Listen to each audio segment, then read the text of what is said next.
আসসালামু আলাইকুম। পড়ছি গল্প অফিডিয়ান। লিখেছেন রানী আমিনা। পর্ব ৭৬। হলরুমে পুরোপুরি স্তব্ধতা বিরাজ করছে। ইশতিয়াক আহমেদ ঘুমিয়েছিলেন। তাকে ঘুম থেকে জাগিয়ে তোলা হয়েছে। বাচ্চারা সব শাফিনের রুমে ঘুমাচ্ছে। হলরুমে শুধু বড়রাই আছে এখন। খুব জরুরি পারিবারিক মিটিংয়ে সামিল হয়েছে তারা সবাই। পুলিশ দুজন চলে গেছেন খানিকক্ষণ আগে। দুজনের ভেতর একজন প্রৌঢ়। তিনি যশোর থানার পুলিশ সুপার। ১২-১৩ বছর আগে সাফওয়ানকে যখন হারবার্টের লোক তুলে নিয়ে গেছিল, সেই সময় সাফওয়ান রুমাইশার কেস তার হাতেই ছিল। সে সময় তিনি অ্যাসিস্ট্যান্ট পুলিশ সুপার ছিলেন। এখন তার পদোন্নতি হয়েছে। তিনি বেশ ভালোভাবে জানতেন যে সাফওয়ানের বিরুদ্ধে কোনো সাক্ষী প্রমাণ নেই। শুধুমাত্র অনুমানের ভিত্তিতে তাকে দোষী সাব্যস্ত করে জনগণ আবেগের ঠেলায় সে সময় আন্দোলন শুরু করেছিল। আর সাফওয়ানকে আবার তার নিজের পরিচয়ে ফিরিয়ে আনতে জনগণের এই আবেগকেই কাজে লাগাতে চান তিনি। জনগণ চাইলে সবই সম্ভব। সাফওয়ানকে পুলিশ সুপার আর assistant police super Kabir Hossain এই প্রস্তাবই দিয়ে গেছেন, কিন্তু সাফওয়ান এখনও তাদের ডিসিশন দেয়নি যে সে কি চায়। পরিবারের সবার সাথে আলোচনা করে তবেই সে এই ব্যাপারে কথা বলতে চায়, এবং তার কথা মনে রেখে পুলিশ সুপার যে তাকে এত বড় একটা উপকার করতে চেয়েছেন, তার জন্য পুলিশ সুপারের প্রতি কৃতজ্ঞতা জানিয়েছে সাফওয়ান। পুলিশ সুপার সাফওয়ানকে তার ফোন নাম্বার দিয়ে গেছেন। সাফওয়ান যে ডিসিশনে নিক সেটা মেনে নেবেন পুলিশ সুপার, এবং সেই অনুযায়ী নিজেদের কাজ আগাবেন। তবে সাফওয়ানকে সেটা আজ রাতের ভেতরেই জানাতে হবে। সাংবাদিকদেরকে পুলিশ সুপার সকাল পর্যন্ত অপেক্ষা করতে বলেছেন। সকালের ভেতরেই কেসটা পুরোপুরি সাজিয়ে ফেলতে হবে, নইলে পরবর্তীতে তাকেই সমস্যায় পড়তে হবে। এতক্ষণ ধরে সাফওয়ান সম্পূর্ণ বিষয়টা রুনিয়া, ইশতিয়াক সহ পরিবারের সবাইকে বুঝিয়ে বলল, আর তারপর তাদের মতামত চাইল এই বিষয়ে। রুমাইশা সাফওয়ানের পাশে বসে আছে। সাফওয়ানের ডান হাতটা নিজের দুহাতের মুঠিতে ভরে শক্ত করে চেপে ধরে সাফওয়ানের গায়ে নিজের শরীর ঠেকিয়ে বসে আছো। চোখ পুকুর ছলছল করছে।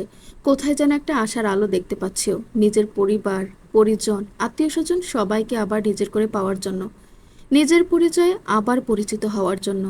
এই নকল পরিচয়ে পরিচিত হতে হতে সে ক্লান্ত। সাফওয়ান তার বাবা আর মায়ের মুখের দিকে তাকিয়ে আছে। তারা যেটা বলবেন, তারা যেটা চান সেটাই করবে সাফওয়ান, কারণ এই সিদ্ধান্ত একা নিতে তার বুক কেঁপে উঠছে। জনগণ তাকে মেনে নেবে কিনা এই দ্বিধায় সে দ্বিধান্বিত। তার নিজের কোনো ক্ষতি হলে সেটা তার মেনে নিতে কোনো অসুবিধা নেই, কিন্তু জনগণ যদি পরিস্থিতিটা সম্পূর্ণ ঘুরিয়ে ফেলে, তার পরিবারের ওপর কোনো রকম আঘাত হানে, তবে সেটা সে কোনো মতেই মেনে নিতে পারবে না। আর তার স্ত্রী সন্তানের যদি কিছু হয়, তবে পুরো পৃথিবীবাসীর বিরুদ্ধেই হয়তো যুদ্ধে চলে যাবে ও। শাফিন বসে আছে সোফার এক কোনায় সানিয়ার পাশে।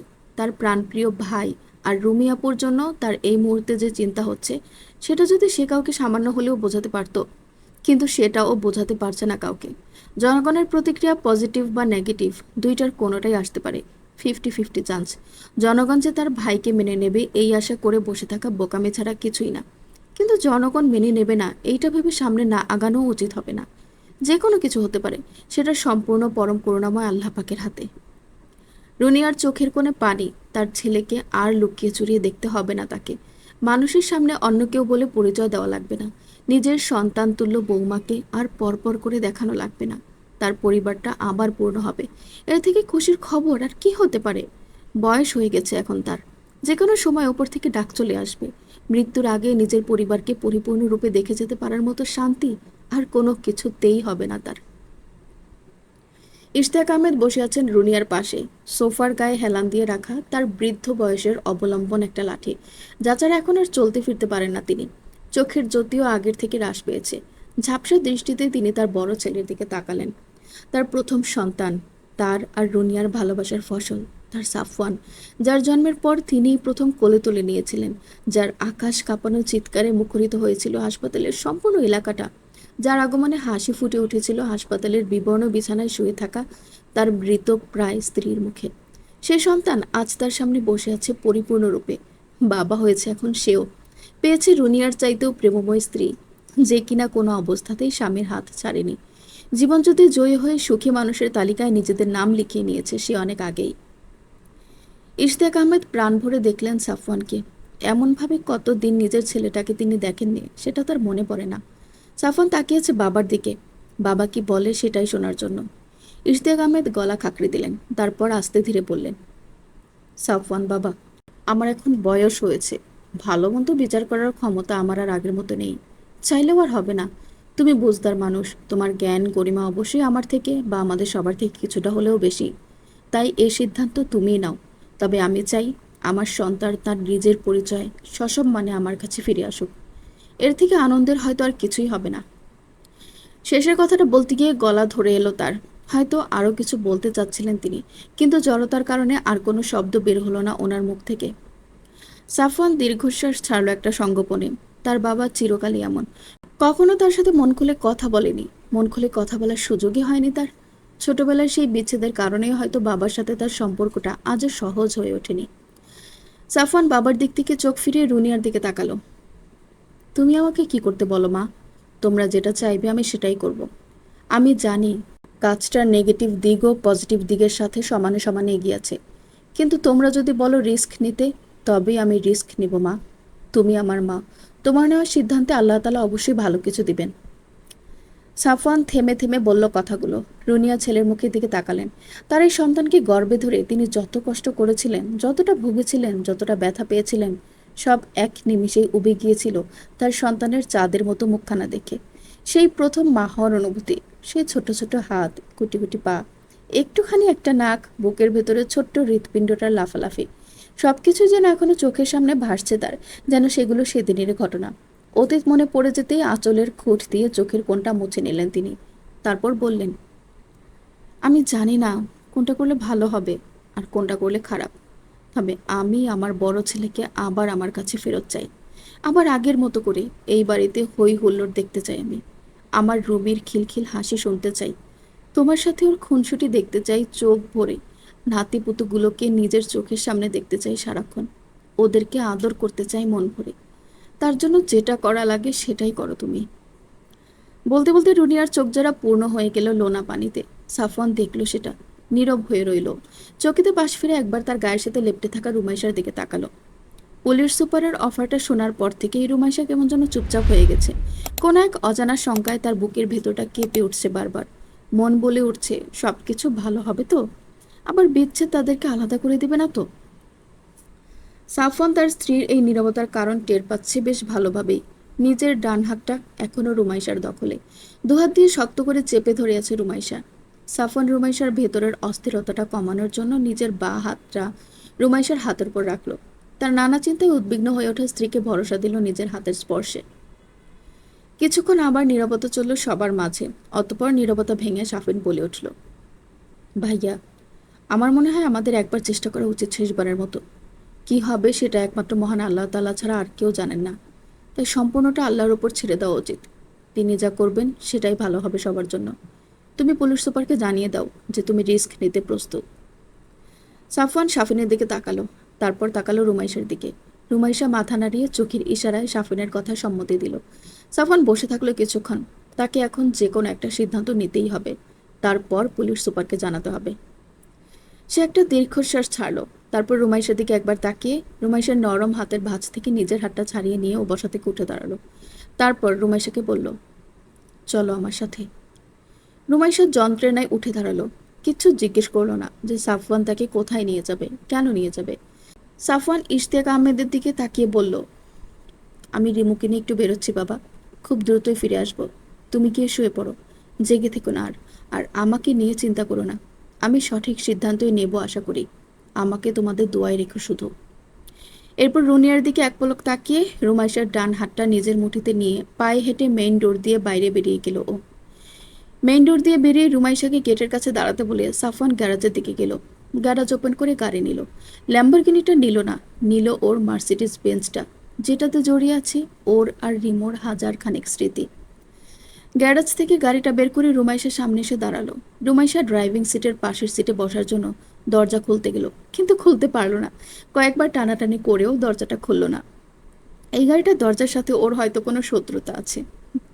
রুমাইশা হাল ছেড়ে দিয়ে সাফওয়ানের দিকে ভ্রু তুলে তাকালো। হাসি ফুটে উঠল সাফওয়ানের মুখে। পুরনো স্মৃতিগুলো তাজা হয়ে উঠল মুহূর্তেই। গাড়ির দরজা খুলে ড্রাইভিং সিট থেকে নেমে এলো ও। তারপর রুমাইশার পাশের দরজা খুলে দিল। রুমাইশা উঠে বসলো ভেতরে। এরপর সাফওয়ান দরজাটা লাগিয়ে দিয়ে ঘুরে এসে আবার গিয়ে নিজের সিটে বসলো। তারপর গাড়ি স্টার্ট করলো। দারোয়ানটা মেইন গেট খুলে দিল ওদের যাওয়ার জন্য। সাফওয়ান গাড়ি নিয়ে চলল পূর্ব দিকের রাস্তাতে। সাফওয়ান একমনে ড্রাইভ করছে। রুমাইশা জানালা দিয়ে মুখ বাড়িয়ে হাওয়া খাচ্ছে। এই যে তাকে নিয়ে হুটহাট করে বেরোনো, এটা রুমাইশার অনেক অনেক ভালো লাগে। দূরে কোথাও দুজনে মিলে ঘুরতে যাওয়ার চাইতে এই যে হঠাৎ করে সাফওয়ানের তাকে নিয়ে ছোটখাটো কার ট্রিপ দেওয়ার ব্যাপারটা, এর চাইতে মিষ্টি কোনো ব্যাপার হয়তো আর হয় না। জানালা দিয়ে বাইরের দৃশ্য দেখতে দেখতে রুমাইশা বুঝতে পারল যে সাফওয়ান আসলেই কোথায় চলেছে। চমকে উঠে ও জানালা থেকে মুখ ফিরিয়ে সাফওয়ানের দিকে তাকালো। সাফওয়ান ড্রাইভিংরত অবস্থাতেই রুমাইশার দিকে ফিরে তাকালো।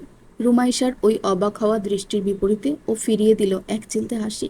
তারপর নিজের ডান হাতটা সযত্নে রুমাইশার উরুর উপর রাখলো আর বাঁ হাতে স্টিয়ারিং ধরে রইল। রুমাইশা সাফওয়ানের থেকে চোখ ফিরিয়ে সামনের রাস্তার দিকে তাকালো, আর সাফওয়ান আদর আদর করে রুমাইশার উরুর উপর নিজের ডান হাতটা বুলিয়ে দিতে লাগলো আলতো হাতে।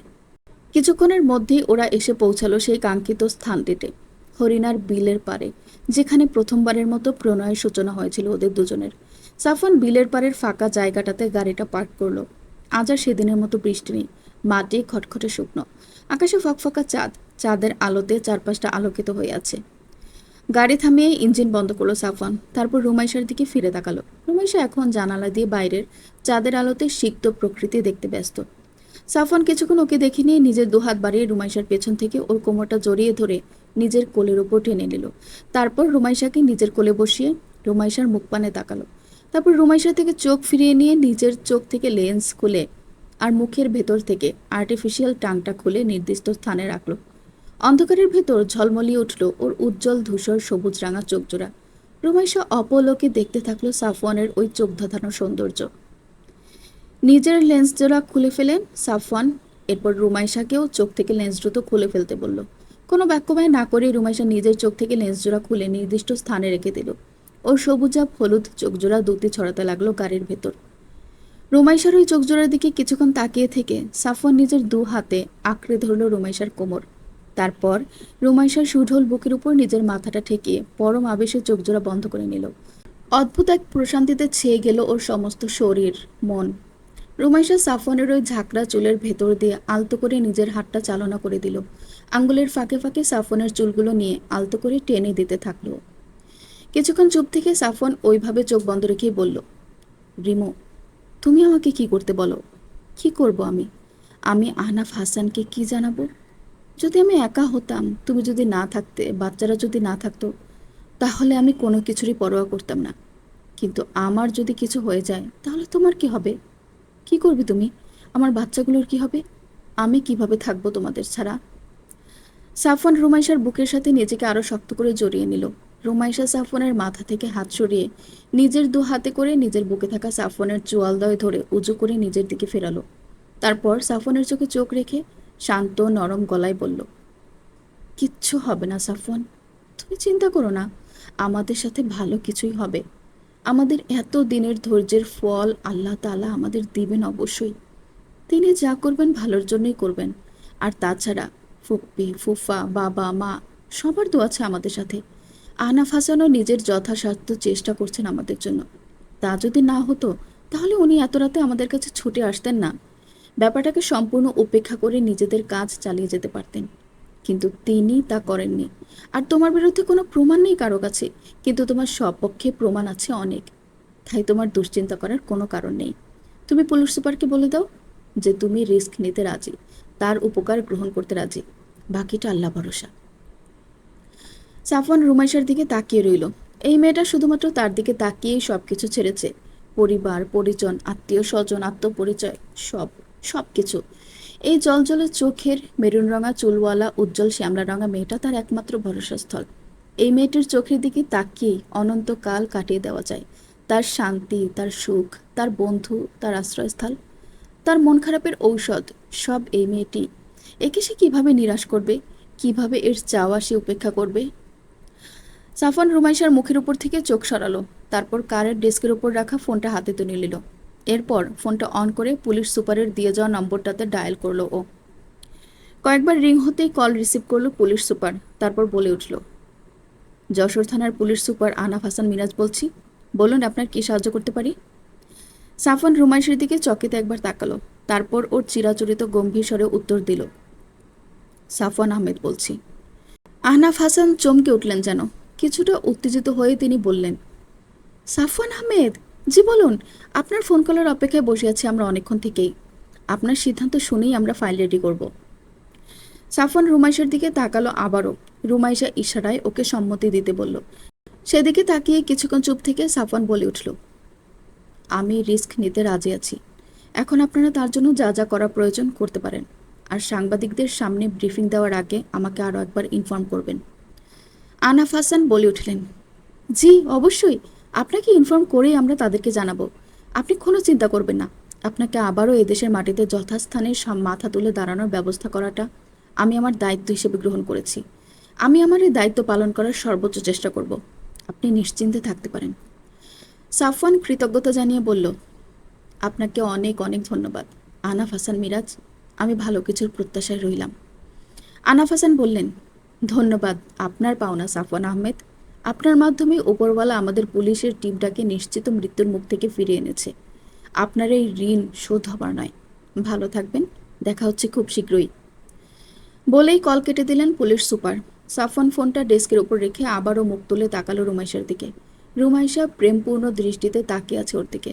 সাফওয়ানের মাথাটা আলতো করে নিজের দিকে টেনে নিয়ে এসে সাফওয়ানের প্রশস্ত ললাটে নিজের নরম ঠোঁটজোড়া শোয়ালো সে। তারপর সাফওয়ানের মাথার উপর নিজের চোয়ালটা রেখে বলল, চিন্তা করো না, ভালো কিছুই হবে ইনশাআল্লাহ। আল্লাহ আমাদের নিরাশ করবেন না। আমরা আবার আগের মতো করেই বাঁচব, সবাই মিলে একসাথে। সাফওয়ান রুমাইশাকে আঁকড়ে ধরলো দু হাতে। শান্তি শান্তি লাগছে ওর অনেক। একটা বিরাট বোঝা নেমে গেছে যেন ওর মাথা থেকে। সাফওয়ান রুমাইশার বুকে মুখ লুকানো অবস্থাতেই বলল, তোমার মনে আছে এইখানে তুমি প্রথমবারের মতো আমার কোলের ভেতর বসেছিলে? তোমাকে আমি চুমু খেতে বলেছিলাম। তুমি অবাক হয়েছিলে সেদিন অনেক। আমি তোমাকে আমার মুখ দেখতে বলেছিলাম, আর আমার মুখ দেখে তুমি জ্ঞান হারিয়ে ফেলেছিলে ভয়ে। সেদিন বৃষ্টি ছিল, ঝুম বৃষ্টি। রুমাইশা সাফওয়ানের চুলের উপর দিয়ে ওর মাথায় চুমু খেয়ে বলল, কেন মনে থাকবে না বলো? ওসব কি ভুলে যাওয়ার মতো কোনো স্মৃতি? তোমার সাথে কাটানো প্রতিটা মুহূর্ত আমার চোখের সামনে স্পষ্ট হয়ে আছে এখনো। কিছুই বলবো না, কখনোই। সাফওয়ান রুমাইশার বুক থেকে মুখ উঠিয়ে ওর চোখের দিকে সন্ধানে দৃষ্টিতে তাকিয়ে বলল, সেদিন তুমি জ্ঞান হারানোর পর আমি তোমাকে উদ্দেশ্য করে গান গেয়েছিলাম দুকুলি। রুমাইশা অবাক হয়ে বলল, সত্যি নাকি? তুমি গান গেয়েছিলে? কই, কখনো তো বলনি। কি গান গেয়েছিলে? সাফওয়ান ঠোঁটে মিষ্টি হাসি ফুটিয়ে বলল, শুনতে চাও? রোমাইশা চোখ বড় বড় করে ভ্রু উঁচিয়ে অতি আগ্রহ ভরে মাথা নাড়ালো। সাফওয়ানের মুখের এমন চাহনি দেখে হেসে ফেলল শব্দ করে। তারপর বাঁ হাতে গাড়ির দরজাটা খুলে দিল যেন চাঁদের আলোটা ভালোভাবে গাড়ির ভেতর আসে। তারপর রুমাইশাকে কোলে নিয়েই চাঁদের আলোর দিক কিছুটা এগিয়ে গিয়ে বসলো সাফওয়ান। আর এরপর রুমাইশার ওই উজ্জ্বল চোখে পরম প্রেম নিয়ে তাকিয়ে ও গেয়ে উঠল, চাঁদনি রাইতে নদীর ওপারে আকাশ থেকে নামলো পড়ি, আমার চোখে চলে ঘোর গাড়ি, আমি হাবলাই নদীর এপারে ঘুমের ঘরে দেখি তারে, ছবি মতো আমারে ডাকে। দেখাও কত রঙিন ছবি, ছবির আশায় হারাইলাম সবই, দয়াল বানাও কত মায়ার ছবি, ছবির নেশায় হারাইলাম সবই। পর্ব ৭৭। নিজের কেবিনে কাগজপত্রের ভিড়ে বসে আছেন আহনাফ হাসান। তার বিপরীতে টেবিলে অন্য পাশের চেয়ারে বসে আছে কবির। সংবাদ সম্মেলনের জন্য সাংবাদিকদের সময় দেওয়া হয়েছে বেলা ১১টা। এখন ৮টা বেজে ৪০ মিনিট। কাল রাত থেকে দুজনে থানাতেই আছেন তারা। কেসটাকে কিভাবে সাজালে, কিভাবে উপস্থাপন করলে জনগণ ব্যাপারটা বুঝবে, সেই চেষ্টাই করে গেছেন সারা রাত দুজন মিলে। বর্তমানে গভীর মনোযোগ দিয়ে নিজেদের লেখাগুলো আবারও পড়ছেন আহনাফ হাসান আর কবির। কোথাও কোনো গলদ থেকে গেলে যেন সেটা ঠিকঠাক করে নিতে পারেন। আনাফ হাসান কাগজের লেখাগুলো পড়া শেষ করে সেগুলো টেবিলের একপাশে রেখে দিয়ে চোখের চশমাটা খুলে চোখ ডলেন কিছুক্ষণ। সারা রাত না ঘুমানোর কারণে এখন চোখের ভেতর জ্বালা করছে তার। যদিও শেষ রাতের দিকে একটু চোখ লেগে এসেছিল দুজনেরই, কিন্তু আজান শুনতেই আবার উঠে পড়েছিলেন। চশমাটা খুলে টেবিলের উপর ভাঁজ করে রেখে দিয়ে আনাফ হাসান কবিরকে বললেন, আমাদের দেশের মানুষের সমস্যা কি জানো কবির? আমরা মানুষদের কদর করতে বুঝি না, আবেগের পথে চলি, ভালো মন্দ না বুঝেই এক এক ডিসিশন নিয়ে ফেলি, কোনো ইফেক্টের তোয়াক্কা করি না। আর এই কারণেই আমাদের দেশ থেকে রত্নগুলো হারিয়ে যাচ্ছে প্রতিনিয়ত, বিদেশে পাড়ি জমাচ্ছে। আর সেখানে গিয়ে ঠিকই তারা কদর পাচ্ছে। হিসেব করে দেখো, কতগুলো মেধাবী বাংলাদেশে থাকে, সবাই বাইরের দেশে গিয়ে নিজেদের আখের গোছাতে ব্যস্ত। ব্যতিক্রম অবশ্যই আছে, কিন্তু অধিকাংশই বাইরে যাওয়ার চিন্তাভাবনা নিয়েই আগায়। কারণ এ দেশে না চাকরির পর্যাপ্ত ব্যবস্থা আছে, আর না মানুষের কদর। আমরা যদি কদর করতে জানতাম তাহলে হয়তো সেই সমস্ত জ্যামগুলো আজ আমাদের দেশেই থাকতো। সাফওয়ান আহমেদকে দেখো, সে দেশে ফিরেছিল ঠিকই, কিন্তু মানুষ তার কদর করলো না। অথচ সে বাইরের দেশে গিয়ে নিজের একটা কোম্পানি খুলে ফেললো। ওই কোম্পানিটা যদি আজ এদেশে হতো তাহলে আমরা ঔষধ খাতে কদর লাভই না করতাম। আমাদের দেশটাকে রিপ্রেজেন্ট করতে পারতো ওই কোম্পানিটার মাধ্যমে। আনাফ হাসানের কথায় কবির বলল, আপনি ঠিকই বলেছেন স্যার, আমরা মানুষদের কদর করতে জানি না। আমাদের আজকের সংবাদ সম্মেলনের পরও দেখবেন কিছু মানুষ তখনও সাফওয়ান আহমেদের বিরুদ্ধে কথা বলবে। তার ভালো দিকগুলো কারো নজরেই পড়বে না, সবাই তার পাস্ট নিয়ে পড়ে থাকবে। ওপরওয়ালার কাছে দোয়া করি তিনি যেন সব ভালোই ভালোই ঠিকঠাক করে দেন। আনাফ হাসান কবিরের কথার প্রত্যুত্তরে আমিন বলে আবার কাগজপত্রের দিকে মনোযোগ দিলেন। সকালবেলা উঠে রান্নাবান্না করে এখন সবাইকে খাবার দিচ্ছে রুমাইশা। সানিয়া টুকটাক হেল্প করে দিয়েছে। রুনিয়ার শরীরটা রাত থেকে খারাপ হয়েছে কিছুটা, তাই সকালে আর তাকে রান্না করতে দেয়নি। একা একাই সব সামলে নিয়েছে রুমাইশা। সাফওয়ান বাচ্চাদেরকে টেবিলে বসিয়ে নিজেও বসেছে। রাশা মেঝেতে খেলা করে বেড়াচ্ছে। টুকটুক করে সে উঠে দাঁড়াচ্ছে, মাঝে মাঝে হাঁটার চেষ্টা করছে, কিন্তু পেরে উঠছে না। সাফওয়ান খাওয়ার ফাঁকে ফাঁকে তার ছোট্ট আম্মাজানটার এই বিশাল ক্ষুদ্র প্রচেষ্টা দেখছে তাকিয়ে তাকিয়ে, আর মাঝে মাঝে রুমাইশার দিকে তাকাচ্ছে মেয়ের এই প্রোগ্রেস দেখানোর জন্য। কিন্তু রুমাইশা সাফওয়ানের দিকে খেয়াল দিচ্ছে না। রুমাইশা নিজেও মেয়ের হাঁটার প্রচেষ্টা দেখছে, দেখছে যেন মাতব্বরি করতে গিয়ে পড়ে না যায়। সবাইকে খাবার দিয়ে নিজেও সাফওয়ানের বিপরীতে চেয়ার টেনে বসলো। বসতেই সাফওয়ানের দিকে চোখ গেল ওর। সাফওয়ান ওর দিকে তাকিয়ে আছে। রুমাইশা তাকাতেই সাফওয়ান ঠোঁট টিপে অদ্ভুত সুন্দর করে হাসলো। রুমাইশা সাফওয়ানের এমন হাসি দেখে চোখের ইশারায় জিজ্ঞেস করলো হাসির কারণ। সাফওয়ান চোখের ইশারায় রাশাকে দেখালো। রাশা এখন কোনো কিছু সাহায্য ছাড়াই স্থির হয়ে দাঁড়িয়ে আছে, আর রুমাইশা তাকাতেই কাপা কাপা পায়ে এক কদম বাড়ালো ও। রুমাইশা অভিভূত হয়ে তাকিয়ে রইল মেয়ের দিকে। চোখে ওর মুগ্ধতা ফুটে উঠল নিমিষেই। সন্তানের প্রথম পা ফেলানোর অনুভূতি পিতামাতার কাছে সর্বদাই রোমাঞ্চকর। রুমাইশা আর সাফওয়ানকে খাওয়া থামিয়ে অন্যদিকে তাকিয়ে থাকতে দেখে সাফিনও তাকালো ওদের দৃষ্টি অনুসরণ করে, আর রাশাকে পা ফেলতে দেখি হই হই করে উঠল। আরে আমার আম্মাটা দেখি হাঁটে, ওরে সর্বনাশ! সাফিনের চিৎকারে রাশা চমকে উঠে নিজের ব্যালেন্স হারিয়ে ধপাস করে বসে পড়ল মেঝেতে। তা দেখে সবাই হেসে কুটি কুটি হলো। হাসির মাঝে ইশতিয়াক আহমেদ রুমাইশাকে উদ্দেশ্য করে বলে উঠলেন, রুমিমা, তুই যখন রাশার মতো ছিলি তখন যতটুকু সময় সাফওয়ান তোর আশেপাশে থাকতো সারাটাক্ষণ শুধু তোর পিছে পিছেই ঘুরতো, তুই পড়ে যাস কিনা সেই ভয়। আর যদি বাই চান্স পড়ে যেতি তাহলে আবার তোর দু হাত ধরে টেনে তোরে দাঁড় করিয়ে দিত সাথে সাথেই। রুনিয়া পাশ থেকে বলে উঠলেন, তাহলে শোনো, একদিন সাফওয়ান ওকে হাঁটানোর প্র্যাকটিস করতে করতে আমাকে এসে বলছে, আচ্ছা মা, এই রিমোটা এত আস্তে হাঁটো কেন? ওর বা মোটে চলেই না। মামি ওকে সারাদিন চেপে চেপে খাওয়ায় বলে ও মনে হয় মোটা হয়ে গেছে, তাইও এত স্লো, হাঁটতে পারে না জোরে। মামিকে বলে দিব ওকে যেন কম কম খাওয়ায়। বলেই রুনিয়া খিলখিল করে হাসলেন। সাফিন রুমাইশার দিকে তাকিয়ে মুখে হাত চেপে হাসতে লাগলো। তারপর রুনিয়াকে জিজ্ঞেস করলো, ছোটবেলায় ভাইয়া সারাক্ষণ রুমিয়াপুর পিছে লেগে থাকতো মা? রুনিয়া বললেন, তা না তো কি, রুমি দুষ্টুমি করলেও ওর জ্বালায় রুমিকে কিচ্ছু বলা যেত না। একবার রুমি তখন 3 বছরে আয়শা রুমিকে দুটো চড় দিয়েছিল পাছায়, খাবারের বাটি রাগ করে ছুলে ফেলে দেওয়ার অপরাধে। আর চড় দিবি না দিবি সাফনের সামনেই। সাফন সেবার 6-এ উঠেছে, ও তখন স্কুল থেকেই ফিরেছিল। আর রুমিও ছিল ভাইয়ের আহ্লাদি। কেউ কিছু বললেই গিয়ে সাফনের কাছে নালিশ দিত। কথা তো তখনও স্পষ্ট না, কোনো রকমে যা বলতো তা সাফন ঠিকই বুঝে যেত।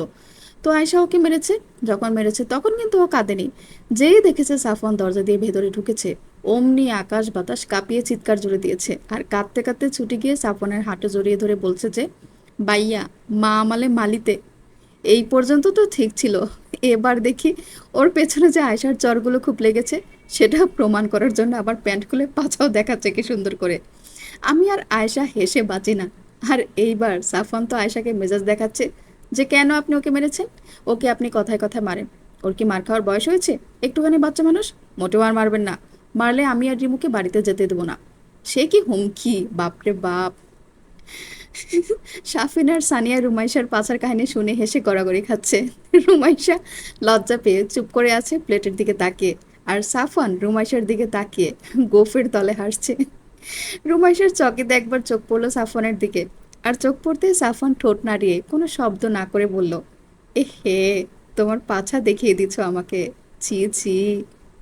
সাফওয়ানের এমন কথায় গা জ্বলে গেল রুমাইশার। সাফওয়ানকে টেবিলের নিচ দিয়ে পা দিয়ে একটা গুঁতা দিল ও জোরে সোরে। তারপর চোখ পাকিয়ে তাকিয়ে সাফওয়ানের মতো করেই বলল, এমন নাটক করছো যেন জীবনে আর দেখনি, অসভ্য কোথাকার। সাফওয়ান রুমাইশার চোখ পাকানো দেখে আর এমন কথা শুনে হেসে উঠল। রুমাইশা কটমট করে তাকালো ওর দিকে, তারপর রুনিয়ার উদ্দেশ্যে অভিযোগের সুরে বলল, ফুপ্পি, তুমি মোটেও এত মানুষের সামনে আমার ইজ্জত নিয়ে টানাটানি লাগাতে পারো না। এই টপিকস এখনই বন্ধ করো বলছি, কিন্তু নইলে কিন্তু আমি উঠে চলে গেলাম। রনিয়া নিজেও হাসছিলেন। রুমাইশার কথায় হাসি থামিয়ে বললেন, আচ্ছা আর বলছি না, তুই খেয়ে নে। কিন্তু তার মুখে হাসি লেগেই রইল। সাদমান আর স্বামীর নিজেদের মধ্যে হাসাহাসি করছে। মায়ের ছোটবেলার কাহিনী শুনে মজা পাচ্ছে ওরা অনেক। রুমাইশা ওদের দুজনের দিকে তাকিয়ে চোখ গরম দিয়ে বলল, সাদমান, স্বামীর, হাসি বন্ধ করে চুপচাপ খেয়ে নাও। সাফওয়ান ছেলেদের দিকে তাকিয়ে ইশারায় ওদেরকে চুপচাপ খেতে বলল, নইলে বউ রেগে গেলে অসুবিধা আছে। কাল রাত থেকে পুলিশি ব্যাপারগুলো নিয়ে যত উদ্বেগ ছিল সবার মাঝে, তা এই হাসাহাসির জের ধরে হালকা হয়ে গেল অনেকটা। পাতলা হয়ে গেল সবার মন আর মস্তিষ্ক। ঘড়িতে এখন কাটায় কাটায় 11টা বাজে। সাংবাদিকরা সবাই থানার কনফারেন্স রুমে বসে আছে, পুলিশ সুপার আনাফ হাসান মিরাজের অপেক্ষায়। নিজেদের ভেতর তারা টুকটাক কথা বলছে। নরখাদকদের এই পুরো বিষয়টা জনগণের সামনে চটকদারভাবে খোলাসা না করা পর্যন্ত তাদের শান্তি হচ্ছে না। তাদের কথাবার্তার মাঝখানে কনফারেন্স রুমে এসে উপস্থিত হলেন আনাফ হাসান, আর তার পেছন পেছন কবির হোসেন সহ অন্যান্য পুলিশ কর্মকর্তা। আনাফ হাসান এসে সাংবাদিকদের সামনে মাইক্রোফোনে রাখা টেবিলের চেয়ার টেনে বসলেন। তারপর সবাইকে সালাম জানিয়ে কনফারেন্স শুরু করলেন। সাংবাদিকদের উদ্দেশ্যে তিনি বললেন, এই কেস সম্পর্কে আমি সব তথ্য একে একে আপনাদেরকে জানাবো। আপনারা আমার কথার মাঝে কোনো প্রশ্ন করবেন না। আমার কথা পুরোপুরি শেষ হওয়ার পর যদি আপনাদের কোনো প্রশ্ন থাকে তবে করবেন। আমি তার যথাযথ উত্তর দেওয়ার চেষ্টা করব। আর আজ আমরা এখানে একটা নয়, দুইটা ভিন্ন টাইমলাইনের ভিন্ন মামলা নিয়ে কথা বলবো। আর আজ এই দুইটা মামলারই সমাধান হবে এইখানে। আনাফ হাসানের কথার সাথে সাথে সাংবাদিকদের ভেতর গুঞ্জন শুরু হয়ে গেল। দুইটা মামলা একসাথে নিষ্পত্তি হবে জেনে তারা নিজেদের ভেতর আলোচনায় লেগে গেল অন্য মামলাটা কি হতে পারে তা নিয়ে। রিসেন্ট বড় কোনো ইস্যু আছে কিনা সেটা নিয়েও তারা নিজেদের ভেতর কথা বলতে থাকলো। আনাফ হাসান কিছুক্ষণ চুপ থেকে সাংবাদিকদের কথা বলা দেখলেন। তারপর মাইক্রোফোনের সামনে গিয়ে তিনি শান্ত নির্বিকার গলায় বললেন, আপনাদের কথা বলা শেষ হলে আমাকে জানাবেন, আমি তখন আমার কথা শুরু করব।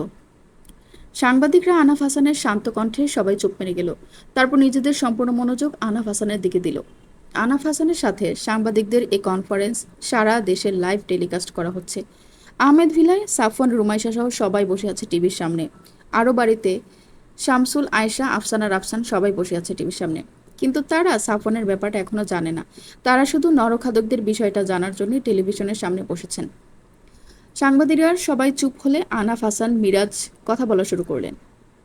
গত এপ্রিলের 29 তারিখ রাতের বেলা আমরা গোপন সূত্রে খবর পাই যে নাম না জানা দলটি গত 6 মাসে সারা দেশে হওয়া গুম খুনের সাথে জড়িত। সে দলটি বর্তমানে যশোরের দিকে এসেছে এবং তারা এখন মেহেরপুরের অবস্থান নিয়েছে। আমাদের যশোর থানার পুলিশ টিম এই খবর পাওয়ার পর দেরি না করে রওনা দেয় সন্দেহজনক জায়গাটার উদ্দেশ্যে। আমরা মেহেরপুর থানায় খবর দেওয়ার পর তারা বলেন যে আমরা যেহেতু টিম পাঠিয়েছি তাই তারা আর আপাতত বের হবেন না। আমাদের যদি সাহায্য লাগে তাহলে তারা টিম পাঠাবেন। আমাদের পাঠানো টিমের প্রধান ছিলেন রাশেদ খান। তার আন্ডারেই 30 জন পুলিশ কর্মকর্তাকে আমরা পাঠিয়েছিলাম অস্ত্রসহ। তারা সন্ধ্যার পরপরই বেরিয়ে পড়ে মেহেরপুরের উদ্দেশ্যে। প্রথম থেকে আমাদের সাথে তারা সকলেই কানেক্টেড ছিল, কিন্তু রাতে 9টার পর হঠাৎ করেই তাদের সাথে আমাদের সমস্ত কানেকশন বন্ধ হয়ে যায়। সবার ফোনে নট রিচেবল বলছিল। ওইদিকে এমনিতেও নেটওয়ার্কের সমস্যা দেখা দেয় বলে এই বিষয়টা নিয়ে আমরা কেউ তেমন মাথা ঘামাইনি প্রথমে। কিন্তু ক্রমে ক্রমে যখন রাত বাড়তে থাকলো তখন আমরা আবারও তাদের সাথে কন্ট্যাক্ট করার চেষ্টা করলাম, কিন্তু ফলাফল শূন্য। এরপর আমরা এই খবর পাঠালাম মেহেরপুর থানায়, কিন্তু তারা জানালো যে তারা এই মুহূর্তে ওই গভীর জঙ্গলে পুলিশ ফোর্স পাঠাতে পারবে না, কারণ তাদের পুলিশ ফোর্সের একটা বড় অংশ অন্য একটা কাজে আটকে আছে। আর যে কজন থানায় উপস্থিত তাদের সাহসে কুলাচ্ছে না, কারণ কে কখন গুম হবে তার কোনো ইয়ত্তা নেই। এইসবের মাঝেই রাত 2টার দিকে আমার ফোনে কল আসে আমাদের থানার একজন পুলিশ সদস্য আফতাব হোসেনের। পুলিশ সুপার তার পাশে দাঁড়ানো আফতাব হোসেনের দিকে ইশারা করলো। এরপর বললেন, আফতাব হোসেন বললেন যে আমাদের পুলিশ সদস্যদের সবাইকে বিশাল লোকবলের একটা গ্রুপ এসে ধরে নিয়ে গিয়ে বেঁধে রেখেছিল এবং অলরেডি তারা 2 জন পুলিশ কর্মকর্তাকে বারবিকিউ করে ঝুলিয়ে রেখেছে।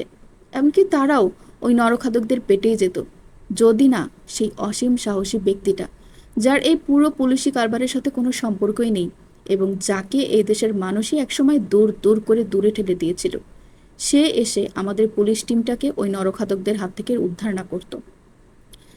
আনাফ হোসেনের বাক্য শেষ হতে না হতেই সাংবাদিকদের ভেতরে আবারও গুঞ্জন শুরু হলো। সবাই নিজেদের ভেতর সেই ব্যক্তিটা কে হতে পারে সেটা নিয়ে ফিসফিস সুরে কথা বলতে লাগলো। আনাফ হোসেন তাদের চুপ করতে বলে সেদিনের পুরো ঘটনার এ মাথা থেকে ও মাথা বিস্তারিত বলে নরখাদকদের লিডারের পরিচয় দিয়ে তার এই কাজের পেছনের কারণ উল্লেখ করে এবং অন্যান্য বাংলাদেশিগুলো কিভাবে এই লাইনে এসেছে সবকিছু বিশদভাবে বর্ণনা করলেন। শুনতে শুনতে সাংবাদিকেরা পুরো বনে গেল। কারো মুখে আর কোনো আওয়াজ আসছে না। নরখাদকগুলোর কর্মকাণ্ডের এমন লোমহর্ষক বর্ণনা আর সেই নরখাদকদের হাত থেকে পুলিশ টিম সহ অন্যান্য সাধারণ মানুষদের উদ্ধারের রোমাঞ্চকর বর্ণনা শুনে গায়ের পশম দাঁড়িয়ে গেল সবার। মন্ত্রমুগ্ধের মতো আনাফ হাসানের বলা প্রতিটা কথা গিলতে লাগলো তারা। শুধু সাংবাদিকেরা নয়, দেশের প্রতিটা অলিতে গলিতে যারাই এই কনফারেন্সের লাইভ দেখেছিল সবাই বাকশূন্য হয়ে গেল এই বীভৎস ঘটনার প্রতিটা মুহূর্তের বর্ণনা শুনে। আর সেই নাম না জানা ব্যক্তিটার পরিচয় জানার জন্য সবাই অধীর আগ্রহ নিয়ে বসে রইল। আনাফ হাসান কথা বলা থামানোর পর সবাই যেন সম্বিত ফিরে পেল। নিজেদের জায়গায় নড়ে চড়ে বসলো আবার সবাই। একজন সাংবাদিক কৌতূহল দমিয়ে রাখতে না পেরে জিজ্ঞেস করেই ফেলল, স্যার, যে লোকটা এমন দুঃসাহসিক কাজ করেছে সে কে? আর যে দ্বিতীয় বিষয়টার কথা আপনি বলেছিলেন সেটাই বা কি? আনাফ হাসান কিছুক্ষণ সময় নিলেন, তারপর দম ছেড়ে বললেন, এই লোকটার ব্যাপারে জানতে হলে আপনাকে আজ থেকে 1 যুগ পেছনে চলে যেতে হবে। আপনারা এখানে উপস্থিত সবাই প্রায় তরুণ। আপনারা কেউ অতগুলো দিন আগের ঘটনা জানেন কিনা বা জানলেও আপনাদের মনে আছে কিনা আমি জানি না, কিন্তু তারপরও পুরো ব্যাপারটা আমি আপনাদের সামনে খুলে বলবো।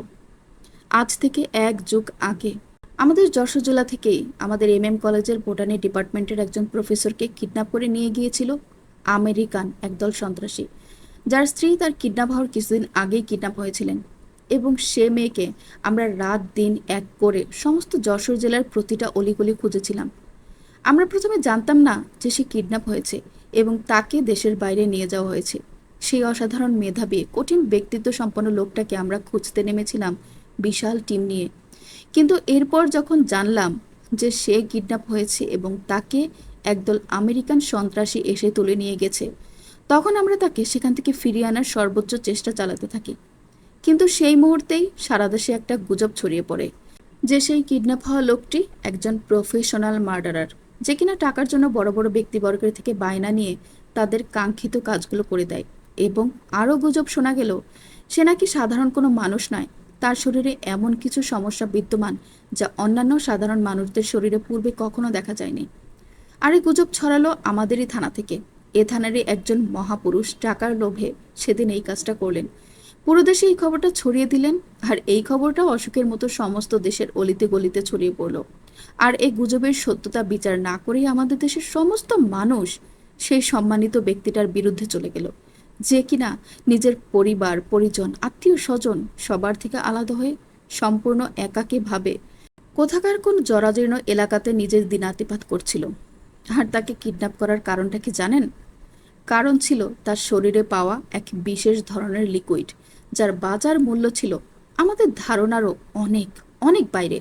আর শুধুমাত্র এ কারণেই তারা সেই সম্মানিত ব্যক্তিটাকে কিডন্যাপ করে নিয়ে গিয়েছিল নিজেদের স্বার্থ সিদ্ধির জন্য। আর এই আজগুবি গুজবটাও তারাই রটিয়ে দিয়ে গেছিল, যেন তাদের ব্যবসায় কোনো ভাটা না পড়ে, কেউ যেন তাদের কাছে বাধা দিতে না আসতে পারে। আর হলোও তাই। আমাদের দেশের জনগণ আবেগে তাড়িত হয়ে গুজবে কান দিয়ে সে লোকটিকে দেশে ফিরিয়ে আনার সম্পূর্ণ বিরোধিতা করে বসলো। আর আমরাও জনগণের আন্দোলনে চাপে পড়ে তাকে এদেশে ফিরিয়ে আনতে ব্যর্থ হলাম, তাকেও, তার স্ত্রীকেও। তার পরিবার হাজার চেষ্টা করলেও, হাজার কাকুতি মিনতি করলেও আমাদের কানে সে কাকুতি মিনতি ঢোকেনি। আমরা কিছুই করতে পারিনি তাদের জন্য। আর সম্পূর্ণ বিনা অপরাধে আমাদের আবেগের কারণে সেই অসম্ভব রকম মেধাবী মানুষটা নিদারুণ অসহনীয় কষ্টের ভেতর দিয়ে নিজের দিনাতিপাত করেছে। কিন্তু সে দমে যায়নি, সে আবার ঘুরে দাঁড়িয়েছে। এদেশের মানুষের প্রতি হওয়া তীব্র বিতৃষ্ণায় সে নিজেকে প্রমাণ করার জন্য আবারও শক্ত হয়েছে, নিজের পায়ে দাঁড়িয়েছে, নিজের পরিচয় পরিবর্তন করেছে, নিজের চেহারা পরিবর্তন করেছে, সবকিছুই পরিবর্তন করেছে। নিজের হারিয়ে যাওয়া স্ত্রীকে খুঁজে বের করে আবারও তাকে ভালোবাসার পরশে আগলে নিয়ে তার সাথে নিজেকে আগের থেকেও শক্ত বন্ধনে বেঁধে নিয়েছে। আর সেই নতুন পরিচয়ে এই দেশে আবার ফিরে এসেছে সে, শুধুমাত্র নিজের পরিবারটাকে একটা বার চোখের দেখা দেখার জন্য। আর তার এই দেশে ফেরার কারণেই এক বিশাল নরঘাতক গোষ্ঠীর হাত থেকে বেঁচে গিয়েছে আমাদের পুরো দেশের মানুষ, যে নরঘাতকরা আমাদের থেকে মাত্র 6 মাসেই কেড়ে নিয়েছে 217টি প্রাণ। সে রাতে সেই সম্মানিত ব্যক্তিটা চাইলেই আপনাদের আপন জনদের করুণ চিৎকার উপেক্ষা করে চলে যেতে পারতো ওই রাস্তা থেকে, যেভাবে আপনারা তার আর তার পরিবারের করুণ চিৎকার উপেক্ষা করেছিলেন। কিন্তু সে তা করেনি। সে নিজের জীবন হুমকির মুখে ফেলে আপনাদের জীবন বাঁচানোর জন্য আগুনের ভেতর ছাপ দিয়েছে। শুধু সে নয়, তার স্ত্রীও। আনাফ হাসান থামলেন কিছুক্ষণ। সাংবাদিকরা তাকিয়ে আছে তার দিকে হা হয়ে। এই ঘটনা তারা অনেকেই শুনেছেন, অনেকে বিশ্বাস করেছে, অনেকে করেনি। কিন্তু আজ আনাফ হাসানের মুখ থেকে শুনে যেন সম্পূর্ণটা অন্যরকম লাগছে তাদের কাছে। সারা দেশের মানুষ মুখিয়ে আছে সেই ব্যক্তিটার নাম শোনার জন্য, যাকে কিনা তারা পায়ে ঠেলেছে, যার পরিবারের আহাজারি কেউ শোনেনি, যাকে সবাই মানব জাতির জন্য হুমকি মনে করে মৃত্যুর মুখে ঠেলে দিয়েছে একসময়। সেই নামটা শোনার জন্যই টেলিভিশনের পর্দায় চোখ লাগিয়ে রেখেছে সবাই। ফেসবুকের লাইভে টেলিকাস্ট হচ্ছে। স্কুল কলেজের ছেলেমেয়েরা, যাদের এই সম্পর্কে কোনো ধারণাই নেই, তারা ফেসবুকের লাইভে চোখ লাগিয়ে আছে। সেই ঘটনার সময় যে সমস্ত ব্যক্তিরা যুবক ছিলেন, আন্দোলনে নেমেছিলেন রাস্তায়, তারাও চোখ লাগিয়ে আছেন। অনুশোচনা হচ্ছে তাদের এখন, না জেনে শুনে আবেগে গা ভাসানোর জন্য। কনফারেন্স রুমে সাংবাদিকদের সামনে বসা আহনাফ হাসান টেবিলের উপর থেকে পানির বোতল উঠিয়ে তা থেকে অল্প একটু পানি খেলেন। তারপর আবার বোতলটা জায়গায় রেখে দিয়ে সাংবাদিকদের দিকে তাকালেন তিনি। তারপর থেমে থেমে বললেন, সে লোকটার বর্তমান পরিচয় আমেরিকার ওকলাহোমা সিটির SSR ফার্মাসিউটিক্যালস কোম্পানির 50-50% শেয়ার সাদ্দাত হোসেন, যার আসল পরিচয় সিঙ্গাপুরের NSU এর বোটানি বিভাগের মেধাবী স্টুডেন্ট, ওয়াংহো ড্রাগ অ্যান্ড কেমিক্যালস এর ফার্মাসিস্ট এবং পরবর্তী MM কলেজের বোটানি বিভাগের প্রফেসর সাফওয়ান আহমেদ, যার পিতা ইশতিয়াক আহমেদ এবং মাতা রুনিয়া রহমান। পর্ব ৭৮। স্তব্ধ হয়ে টেলিভিশনের সামনে বসে আছেন আয়েশা, শামসুল আর রাফসানেরা। সাফওয়ান আহমেদ নামটা শোনা মাত্রই বুক কেঁপে উঠেছে ওদের সবারই। হতচকিত হয়ে একে অপরের দিকে তাকাচ্ছে বারবার। রাফসানের যেন দম আটকে আসছে। ও আয়েশার দিকে মুখ ফিরিয়ে বলল, মা, আমি রুমির কাছে যাচ্ছি। এখন যা কিছু হয়ে যেতে পারে, কি হতে পারে সেটা আমি জানি না, তবে আমার মনে হচ্ছে খারাপ কিছু হবে। ওইখানে রুমির বাচ্চারা আছে, ওদের কিছু না হোক। বলেই সোফা থেকে উঠে দাঁড়ালো রাফসান। আয়েশা শাড়ির আঁচল টেনে মুখের উপর দিলেন। যে সত্য এতগুলো বছর ধরে লুকায়িত ছিল, সেই সত্য আবার টেনে হিচড়ে বের করে এনেছে ওরা। এখন কি হবে? এখন তো অস্বাভাবিক তার মেয়ে জামাই একা না, তার মেয়েও। একথা মানুষ জানলে কি হবে? মানুষগুলো তো সময়ে সময়ে অমানুষ হয়ে যায়, গতানুগতিক ধারায় নিজেদেরকে ভাসিয়ে দেয়। ভালো মতো বিচার করার ফুরসত তখন তাদের থাকে না। কি হবে এখন? রাফসান দ্রুত পা ফেলে নিজের কামরায় গিয়ে তড়িঘড়ি করে গায়ের ওপর শার্ট চড়িয়ে নিল। তারপর কোনো রকমে গোছগাছ করে ও রুমিদের বাড়ির উদ্দেশ্যে বের হওয়ার জন্য পা বাড়ালো। ডাইনিং রুমে এসেই দেখে আয়েশা গায়ে বোরকা চড়িয়ে বসে আছেন। রাফসান বাইরে এলেই তিনি ধরা গলায় বললেন, আমিও যাব। আমার মেয়েকে আমি এই অবস্থায় একা ছাড়বো না, তুই আমাকেও নিয়ে চল। রাফসান একবার মানা করতে চাইল। সেইখানের পরিবেশ পরিস্থিতি কি দাঁড়ায় জানা নেই ওর। সেখানে মাকে নিয়ে গিয়ে সে কি করবে? কিন্তু মায়ের ছলছল চোখের দিকে তাকিয়ে ও আর কিছু বলতে পারল না। মুখে বলল, ঠিক আছে, আসো। শামসুল স্তব্ধ হয়ে বসে রইলেন সোফার উপরে। তার শরীরটা ভালো নেই। বৃদ্ধ বয়সের নানা রোগে তাকে জর্জরিত করে ফেলেছে। চাইলেও মেয়ের এই অসময়ে সে যেতে পারছে না। আফসানা বাচ্চা দুটোকে কোলে নিয়ে সোফার উপর বসে তাকিয়ে আছে রাফসান আর আয়েশার যাওয়ার পানে। বুকটা দুরু দুরু করছে তার অজানা কোনো বিপদের আশঙ্কায়। কনফারেন্স রুমে পিনপতন নীরবতা। কেউ কোনো কথা বলছে না। সাংবাদিকদের কলম চালানোর শব্দও আসছে না আর। আহনাফ হাসান নিজের কথা শেষ করে সাংবাদিকদের দিকে তাকিয়ে আছেন, আর সাংবাদিকেরা তাকিয়ে আছে তার দিকে। সেই দিনের সেই সাফওয়ান আহমেদ যে আজ এত স্ট্রাগল করে এরপরেও হাল না ছেড়ে দিয়ে নিজের অবস্থানটা আরও আরও আরও শক্ত করে বর্তমানে বহাল তবিয়াতে আছে, সেটা ভেবেই ওদের চোখ কপালে উঠছে। সাফওয়ান আহমেদকে তারা তো সবাই ভুলেই গিয়েছিল। সে কিডন্যাপ হওয়ার পর তো কেউ কখনোই তার নামটা উচ্চারণ করেনি। এত বিতৃষ্ণা ছিল তার প্রতি মানুষের। আর এই মুহূর্তটার আগেও কারোরই মনে ছিল না সেই ব্যক্তিটার কথা, যাকে তারা অবহেলায় ঠেলেছিল একসময়। নীরবতা ভেঙে আনাফ হাসান উপস্থিত সাংবাদিকদের উদ্দেশ্যে প্রশ্ন ছুড়লেন, now, does anyone have any question? সাংবাদিকদের থেকে কোনো উত্তর এলো না। ওরা সবাই এখনও ব্যাপারটা হজম করতে ব্যস্ত। আনাফ হাসান প্রশ্ন ছুড়ে দিয়ে তাকিয়ে রইলেন। কিছুক্ষণ চুপ করে থাকার পর সাংবাদিকদের একজন মুখ খুলল, বলল, স্যার, সাফওয়ান আহমেদ এখন কোথায় আছে সে বিষয়ে আপনি কিছু জানেন? আর আপনি যদি জেনে থাকেন তবে আমরা কি জানতে পারি? আমরা তার সাথে সরাসরি কথা বলতে চাই এ ব্যাপারে। আহনাফ হাসান একটু ভরকালেন যেন। এতক্ষণ সব ঠিকঠাকই এগোচ্ছিল, কিন্তু এখন এরা সাফওয়ানের ঠিকানা জিজ্ঞেস করছে। জনগণের মনের অবস্থা কি সেটা এখনো বোঝার উপায় নেই। তারা এই ব্যাপারটা কিভাবে গ্রহণ করেছে বা আহনাফ হাসানের কথা বিশ্বাস করেছে কিনা সেটাও ঠাউর করা যাচ্ছে না এই মুহূর্তে। আহনাফ হাসান নিজের মনে দৃঢ় প্রতিজ্ঞ হলেন একটা রিস্ক নেওয়ার জন্য। কিছুক্ষণ চুপ থেকে তিনি বললেন, সাফান আহমেদ এখন তার পৈতৃক নিবাস আহমেদ ভিলাতেই আছে, তার পরিবারের সাথে। আপনারা চাইলে সেখানে গিয়ে তার সাথে কথা বলতে পারেন, যদি সে অনুমতি দেয় তবে। সাফওয়ান সহ অন্য সবাই মিলে এতক্ষণ টেলিভিশনের সামনেই বসেছিল। সাংবাদিকরা সাফওয়ানের সাথে কথা বলতে চায় শুনেই সাফওয়ান রুমাইশার দিকে এক পলক তাকিয়ে বসা থেকে উঠে চলে গেল ছাদের দিকে, ওর চিলেকোঠার কামরার উদ্দেশ্যে। যাওয়ার আগে বলে গেল ও কারো সাথে এইসব বিষয়ে কথা বলতে চায় না, ওকে যেন কেউ বিরক্ত না করে। রুমাইশা চেয়ে চেয়ে দেখল শুধু ওর যাওয়ার পানে, আর দীর্ঘশ্বাস ছাড়ল। সাফওয়ান কিছুই ভোলেনি সেই সব দিনের কথা।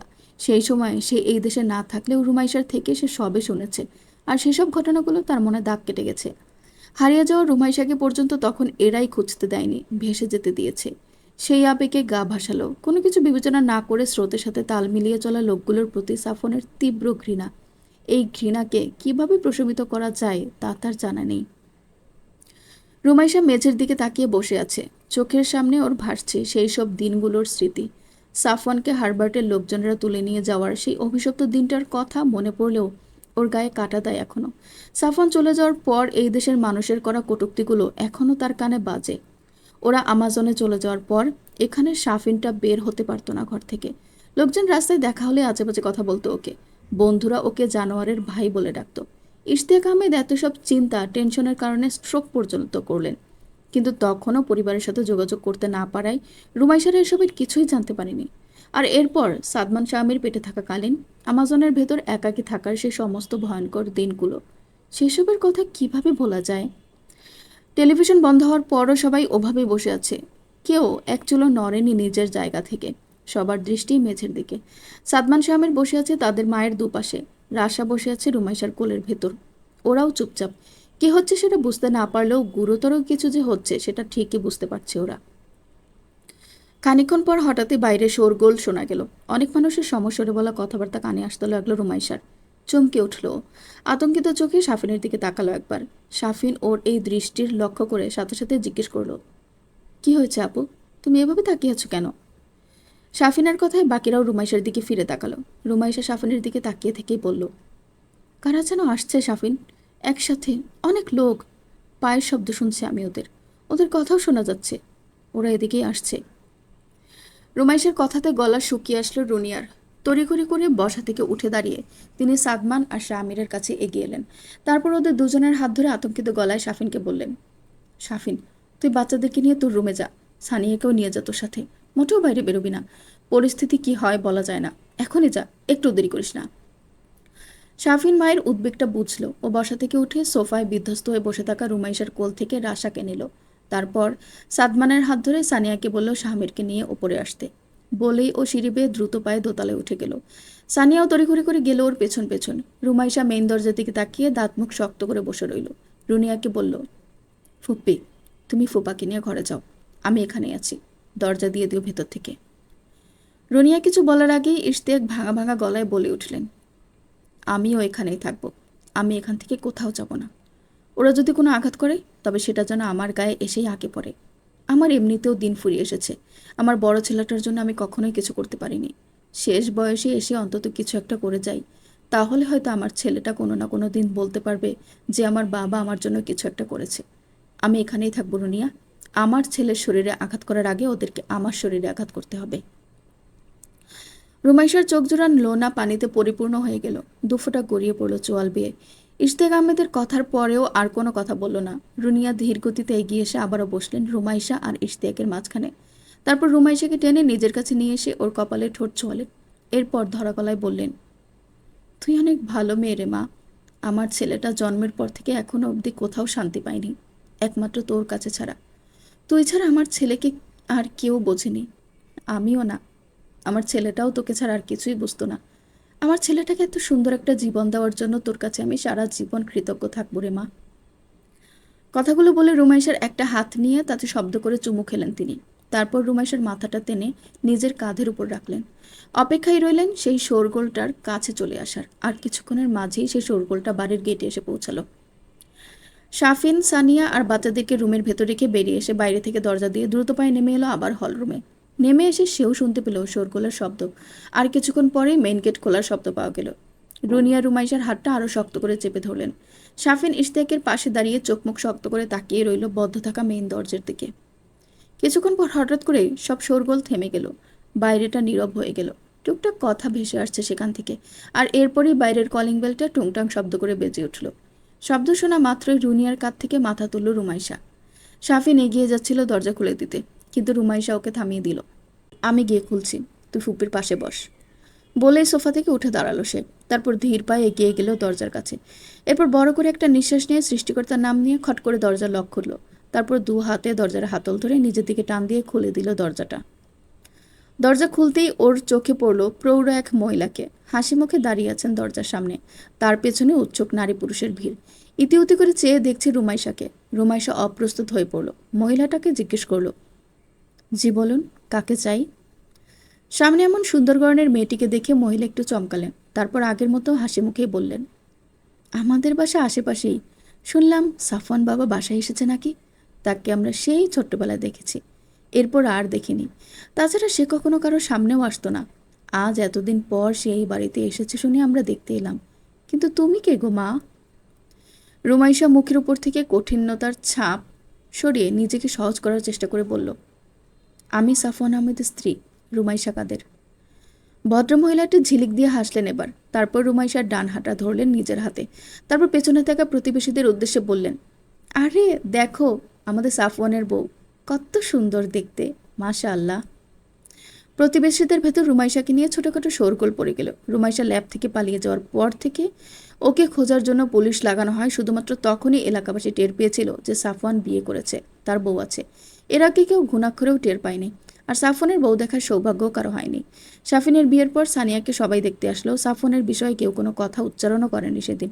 এতগুলো বছরের হারিয়ে যাওয়া ছেলের কথা মনে করিয়ে কেউ আর রুনিয়াকে কষ্ট দিতে চায়নি ওই আনন্দপূর্ণ মুহূর্তের মাঝে। ভদ্রমহিলা আবার রুমাইশার দিকে ফিরে জিজ্ঞেস করলেন, তোমার শাশুড়ি মা কোথায় মা গো? ততক্ষণে শাফিনও এগিয়ে এসেছে রুমাইশার পেছনে। ও এসেই বলল, সালমা কাকি, আপনি এই সময় এখানে? সালমা বললেন, তোমার ভাইকে দেখতে এসেছি আমরা, তাকে একটু ডাকো। তোমাদের রহিম কাকা আমাদের সবাইকে ডেকে ডুকে নিয়ে এসেছেন সাফওয়ানকে দেখার জন্য। তাকে একটু আমাদের সামনে আসতে বলো তো বাবা। ঘরের ছেলে ঘরে ফিরেছে, তাকে একবার চোখের দেখা দেখে যাই। নাকি আজকেও সে আসবে না? রুমাইশা শাফিনের দিকে চকিত এক পলক তাকালো। কি উত্তর দিবে ভেবে পাচ্ছে না। সাফওয়ান স্পষ্ট করে বলে গেছে কেউ যেন ওকে ডিস্টার্ব না করে। কারো সাথে ও কোনো রকম কথা বলতে চায় না। তাহলে এখন কি করবে? রুমাইশা ভেবেচিন্তে কিছু একটা বলবে, তার আগেই রাস্তা থেকে শো শো করে কয়েকটা গাড়ি এসে দাঁড়ালো মেইন গেটে। তারপর সে গাড়িগুলো থেকে সাংবাদিকদের একটা বিশাল দল নেমে এলো হুড়মুড়িয়ে। আর তার পেছনে এলো একটা পুলিশের গাড়ি। সেখান থেকে নামলেন আহনাফ হাসান, কবির হোসেন সহ আরও বেশ কিছু পুলিশ কর্মকর্তা। সাফওয়ানের পরিবারের উপর কোনো ধরনের অ্যাটাক হলে সেটাকে প্রতিরোধ করার সব রকম প্রস্তুতি নিয়ে এসেছেন তারা। গাড়ির শব্দ শুনে প্রতিবেশীর দলটা পেছনে ফিরে তাকালো। এতগুলো সাংবাদিকদের দেখে তারা তাদের আসার জন্য রাস্তা করে দিল। আর এতগুলো গাড়িকে আহমেদ ভিলাতে যেতে দেখে আরও যেসব লোক আশেপাশে ছিল তারাও হুড়মুড়িয়ে আহমেদ ভিলার দিকে ছুটে আসতে লাগলো কি হয় দেখার জন্য। মেইন গেটের ভেতর এক ধরনের হুড়োহুড়ি বেঁধে গেল। আনাফ হোসেন তার সাথে আসা কনস্টেবলগুলোকে আদেশ দিলেন পরিস্থিতি সামলাতে। তারা এসে উৎসুক জনতাকে একপাশে সরিয়ে আনার চেষ্টা করলো। কিন্তু লোকজন সব সাফওয়ান আহমেদকে দেখার জন্য উঠে পড়ে লেগেছে। কনস্টেবলদের হাঁকাহাঁকি চিৎকারের কোনো কিছুই তাদের কানে পৌঁছাচ্ছে না। সাংবাদিকদের কয়েকজন ভিড় ঠেলে রুমাইশা আর শাফিনের কাছে পৌঁছালো। তারপর বলল, আমরা সাফওয়ান আহমেদের সাথে কথা বলতে চাই, তাকে যদি একটু বাইরে আসতে বলতেন। রুমাইশা শক্ত গলায় বলে উঠল, তিনি এখন কারোর সাথেই কথা বলবেন না। শুধু এখন কেন, কোনো সময় বলবেন না। ভালো হয় আপনারা তাকে বিরক্ত না করুন। যা জানার, যতটুকু জানার আপনারা জেনেই গেছেন। এখন তার সাথে নতুন করে কথা বলার কিছুই নেই। সাংবাদিকদের অন্য আরেকজন বলল, প্লিজ ম্যাম, স্যারকে একটাবারের জন্য আমাদের সাথে কথা বলতে বলুন। আমরা শুধু কয়েকটা প্রশ্ন করব আর কিছু শট নেব, প্লিজ ম্যাম। রুমাইশার পেছন থেকে শাফিন বলে উঠল, আমার ভাই এখন কারোর সাথেই কথা বলবেন না। আপনারা এখানে সারাদিন বসে থাকলেও না, এখন আপনারা আসতে পারেন। শাফিনের বাক্য শেষ হতেই রুমাইশা দরজা বন্ধ করতে যাচ্ছিল। তার আগেই সাংবাদিকটা বলে উঠল, ম্যাম ম্যাম, দুটো কথা বলি প্লিজ। এরপর সে পেছন ফিরে ফিসফিস করে তার অন্য সঙ্গীটাকে বলল, আনাফ স্যারকে ডেকে নিয়ে আয় তাড়াতাড়ি। তারপর আবার সামনে তাকিয়ে বলল, আপনার পরিচয়টা জানতে পারি ম্যাম?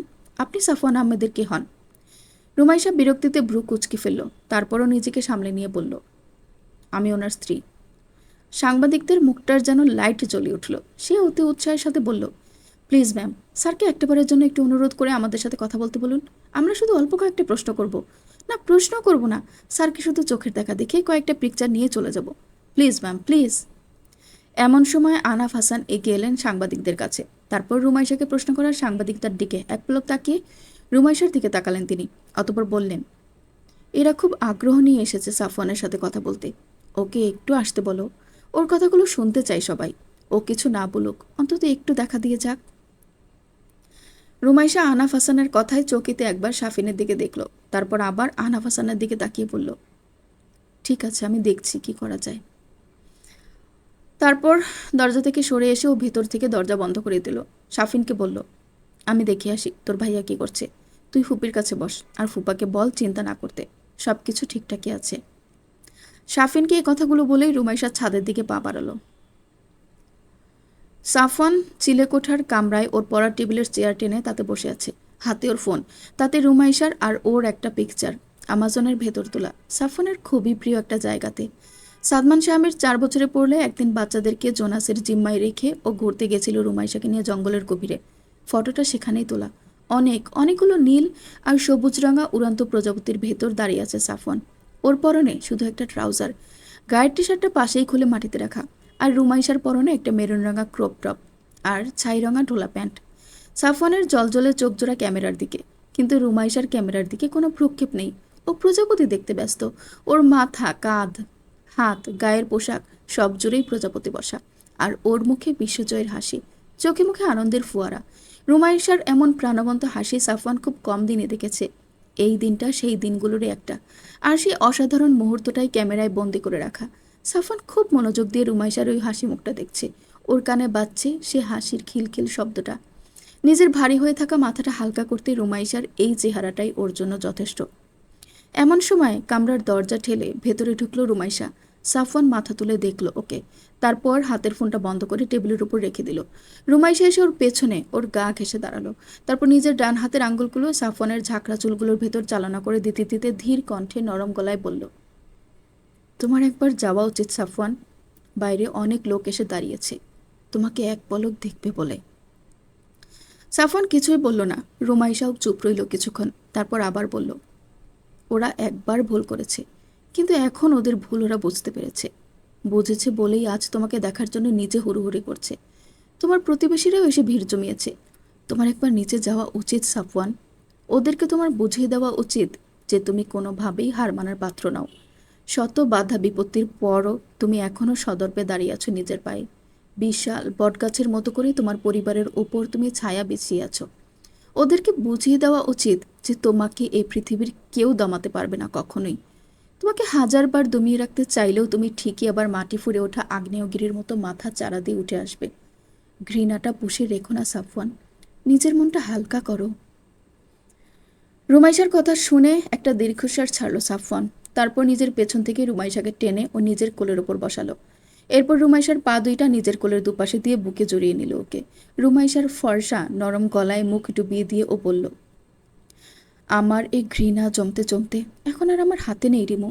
আমি জানি না এই ঘৃণা আমি কিভাবে আমার মন থেকে দূর করব। কখনো পারবো কিনা সেটাও জানি না, তবে আমি চেষ্টা করব। সবাইকে ক্ষমা করতে চেষ্টা করব আমি। সাংবাদিকরা অধীর আগ্রহে দাঁড়িয়ে আছে বাইরে। ক্রমান্বয়ে তাদের সংখ্যা বাড়ছে। কিছুক্ষণ আগে আরও কিছু টিভি চ্যানেলের সাংবাদিকরা এসে পৌঁছেছে। সবাই সাফওয়ানের বাইরে আসার জন্য অপেক্ষাই করছে।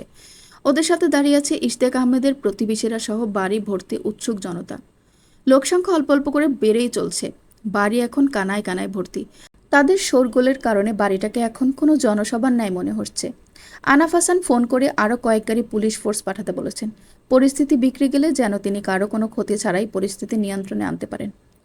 এমন সময় আহমেদ ভিলার মেইন দরজাটা খট করে খুলে গেল। দরজা ঠেলে বাইরে বের হয়ে আসলো শাফিন। তাকে দেখে বাইরের শোরগোলরত জনগণ শোরগোল স্তিমিত হয়ে এলো।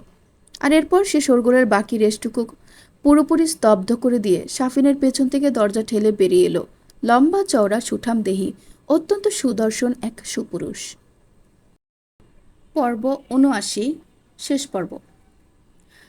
সাফওয়ান বাইরে বের হওয়া মাত্রই ক্যামেরার ক্লিকের শব্দে চারিদিকে ছেয়ে রইল। কোনো জনমানুষের কণ্ঠস্বর সেখানে শোনা গেল না। এই অত্যন্ত সুপুরুষ ব্যক্তিটাকে দেখতেই লেগে গেল সবাই। সাফওয়ান অস্বস্তিতে পড়ল। সারাটা জীবন ওর মানুষের আড়ালে আড়ালে থাকার অভ্যাস। আজ এখন এই মুহূর্তে হঠাৎ করে এত মানুষের সামনে নিজেকে এক্সপোজ করার ব্যাপারটা ওর কাছে খুবই অস্বস্তিকর। ওর চোখে মুখে স্পষ্ট ফুটে উঠল সেই অস্বস্তি আর অসহায়ত্ব। ওর চোখজোড়া খুঁজে বেড়াতে লাগলো ওর ভরসার স্থলটা। নিজের আশপাশে সন্ধানী দৃষ্টিতে তাকিয়ে ওর রিমুকে খুঁজে চললেও যাকে ছাড়া ওর কোনো কিছুই হয় না। সাফিন তার ভাইয়ের এই অস্বস্তি টের পেল। ও দ্রুত পায়ে ভাইকে আসছি বলে চলে গেল মেইন ডোর ঠেলে ভেতরে। আর কয়েক সেকেন্ড পরে রুমাইশাকে নিয়ে ফিরল ও। সাংবাদিকরা সাফওয়ানের ফটোশ্যুট করতে ব্যস্ত। সাফওয়ান কি করবে বুঝতে পারছে না।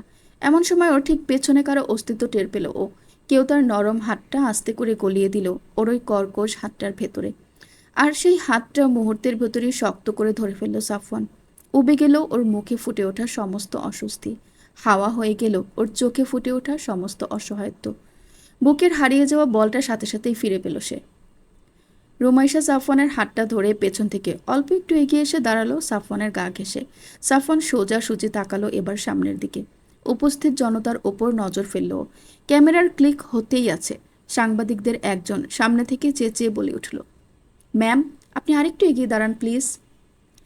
রুমাইশা কিছুটা ইতস্তত করে সাফওয়ানের পেছন থেকে সামনে এগিয়ে এসে তার পাশাপাশি দাঁড়ালো। সাফওয়ান তাকালো এক পলক তার পাশে দাঁড়ানো রুমাইশার দিকে। ওর সে দৃষ্টিতে ফুটে উঠল অগাধ ভালোবাসার ছাপ। যে দৃষ্টি ওদের সামনে দাঁড়ানো সবাইকে বুঝিয়ে দিল এই লোকটা তার বউকে একটু বেশিই ভালোবাসে।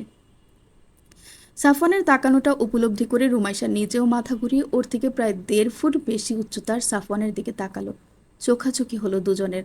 আর সাথে সাথেই সাংবাদিকদের ক্যামেরায় ক্যামেরাবন্দি হলো ওদের দুজনের এই দৃষ্টি মিলনের মুহূর্তটা। খানিকক্ষণ পর ক্যামেরা ক্লিকের শব্দ থামল। উৎসাহী জনতার গুঞ্জনও শোনা যেতে লাগলো আস্তে আস্তে। স্যার, আপনাকে এই দেশ থেকে আমেরিকাতে নিয়ে যাওয়ার পর আপনার সাথে কী কী হয়েছিল, আর আপনি সেখান থেকে বের হলেন কিভাবে? সাংবাদিকদের পেছনের দিক থেকে একজন উচ্চ স্বরে জিজ্ঞেস করে উঠল।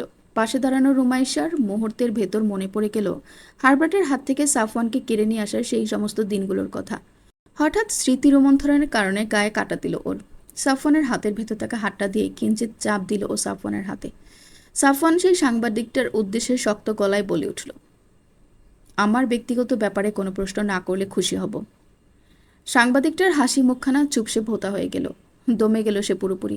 তার কিছুটা সামনে থেকে আরেকজন সাংবাদিক বলে উঠল, স্যার, আমি জানি না প্রশ্নটা আপনার কাছে ব্যক্তিগত কিনা, তারপরও করছি।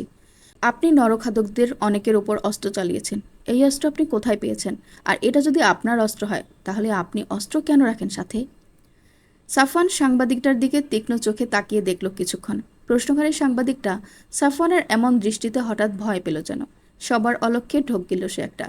আর মনে মনে স্বগতোক্তি করল, ও ভাই, এবার আমার ওপর চড়াও হইস না, তোর পায়ে পড়ি। সাফওয়ান সাংবাদিকটার দিকে চোখ রেখেই কিছুক্ষণ চুপ থেকে উত্তর দিল, অস্ত্রটা আমারই, আর আমি আমার সাথে অস্ত্রটা রাখি আমার আর আমার পরিবারের সেফটির জন্য। অন্য পাশ থেকে আরেকজন পাকনা সাংবাদিক প্রশ্ন করে বসল, আপনি তো চাইলে সেফটির জন্য পুলিশ মোতায়েন করতে পারেন, নিজের সাথে অস্ত্র নিয়ে ঘুরে বেড়ানোর কী প্রয়োজন? সাফওয়ান সাথে সাথেই কড়া গলায় তাকে উত্তর দিল, পুলিশ একবার মোতায়েন করেছিলাম আজ থেকে ১২-১৩ বছর আগে, কিন্তু তারা কি করতে পেরেছে সেটা আপনারাও জানেন, আমিও জানি। আমি আর কোনো প্রশ্নের উত্তর দিতে পারবো না, আপনারা এখন আসতে পারেন। বলেই সাফওয়ান রুমাইশার হাতখানা ধরেই পা চালিয়ে মেইন ডোর গলিয়ে চলে গেল ভেতরে। ওদের দেখা দেখি সাফিনও চলে গেল পেছন পেছন। প্রশ্নকারী সাংবাদিকটা আহম্মকের মতো দাঁড়িয়ে রইল। বাকি সাংবাদিকগুলো কটমট করে তাকিয়ে রইল তার দিকে। পাশ থেকে একজন সাংবাদিক তার মাথায় গাঁটটা মেরে বলল, এত ভালপাক না কেন তুই?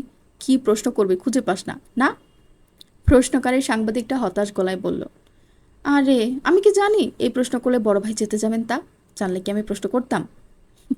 এটার ওপর ক্ষুব্ধ হলো সবাই। তারপর আস্তে আস্তে নিজেদের জিনিসপত্র নিয়ে কেটে পড়লো আহমেদ ভিলার সামনে থেকে।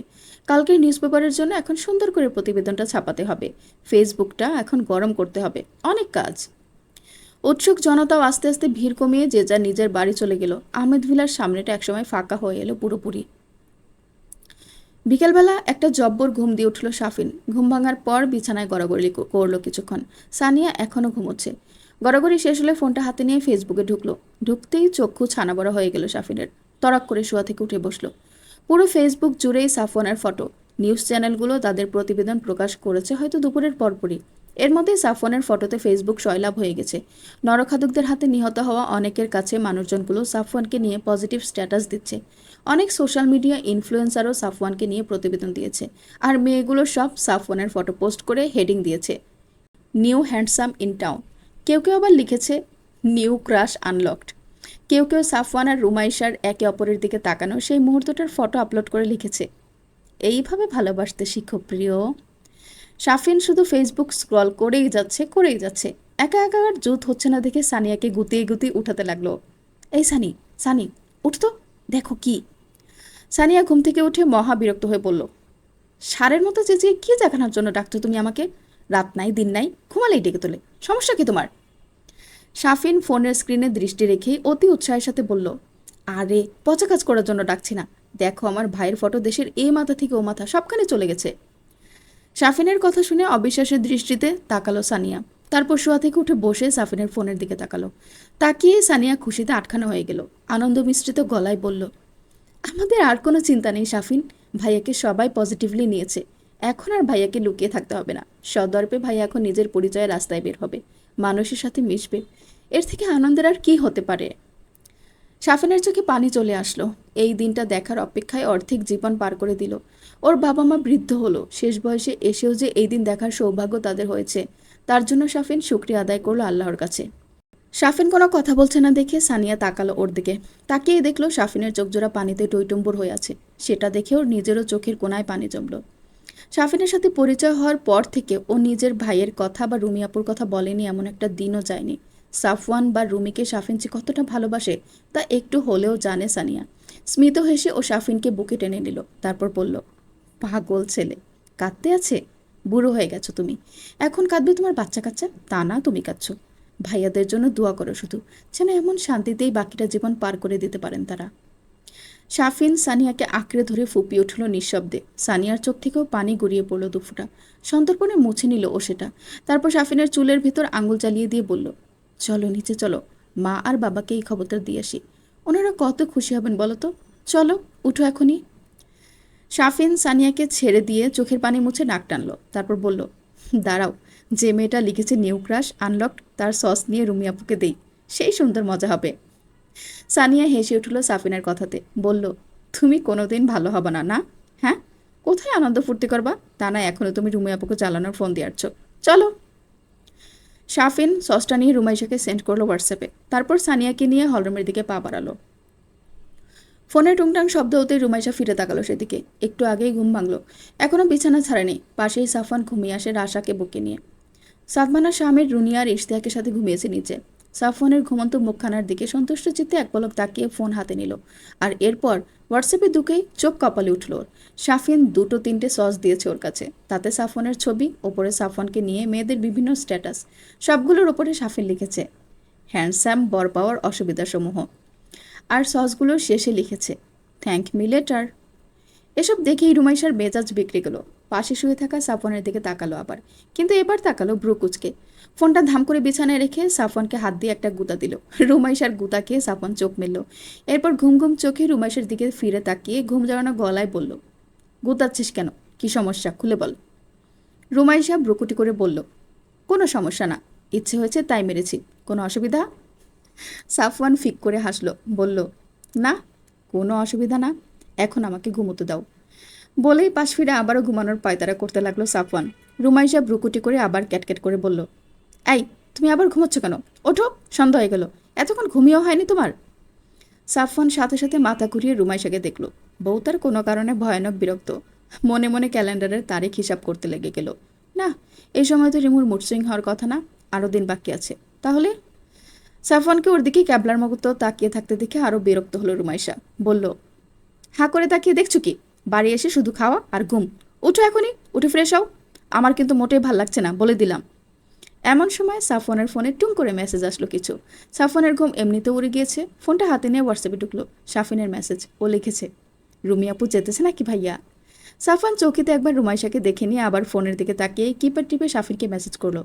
হেব্বি চেতেছে, তুই কিছু করছিস নাকি? কি করছিস বল এখনই। শাফিন ফিরতি উত্তর দিল, ফেসবুকে ঢুকো, তাহলেই বুঝবা তোমার বউ কেন চেতেছে। আর নিচে আসো, আমরা সবাই বসে আছি এখানে, আপুকেও নিয়ে আসো। সাফওয়ান আবার রুমাইশাকে এক পলক দেখে নিল। রুমাইশা বিছানায় বসে 2 হাত বুকে বেঁধে দেয়ালের দিকে তাকিয়েছে, ওর মুখে মহা বিরক্তির ছাপ। রুমাইশাকে দেখে নিয়ে সাফওয়ান ফেসবুকে ঢুকলো, ঢুকে নিজেই হাঁ হয়ে গেল।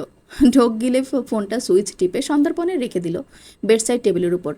তারপর রুমাইশার দিকে তাকিয়ে বলল, ফ্রেশ হয়ে আসো, চলো নিচে যাই। খেতে পাইনি তোমার, বাইরে খেতে যাবে?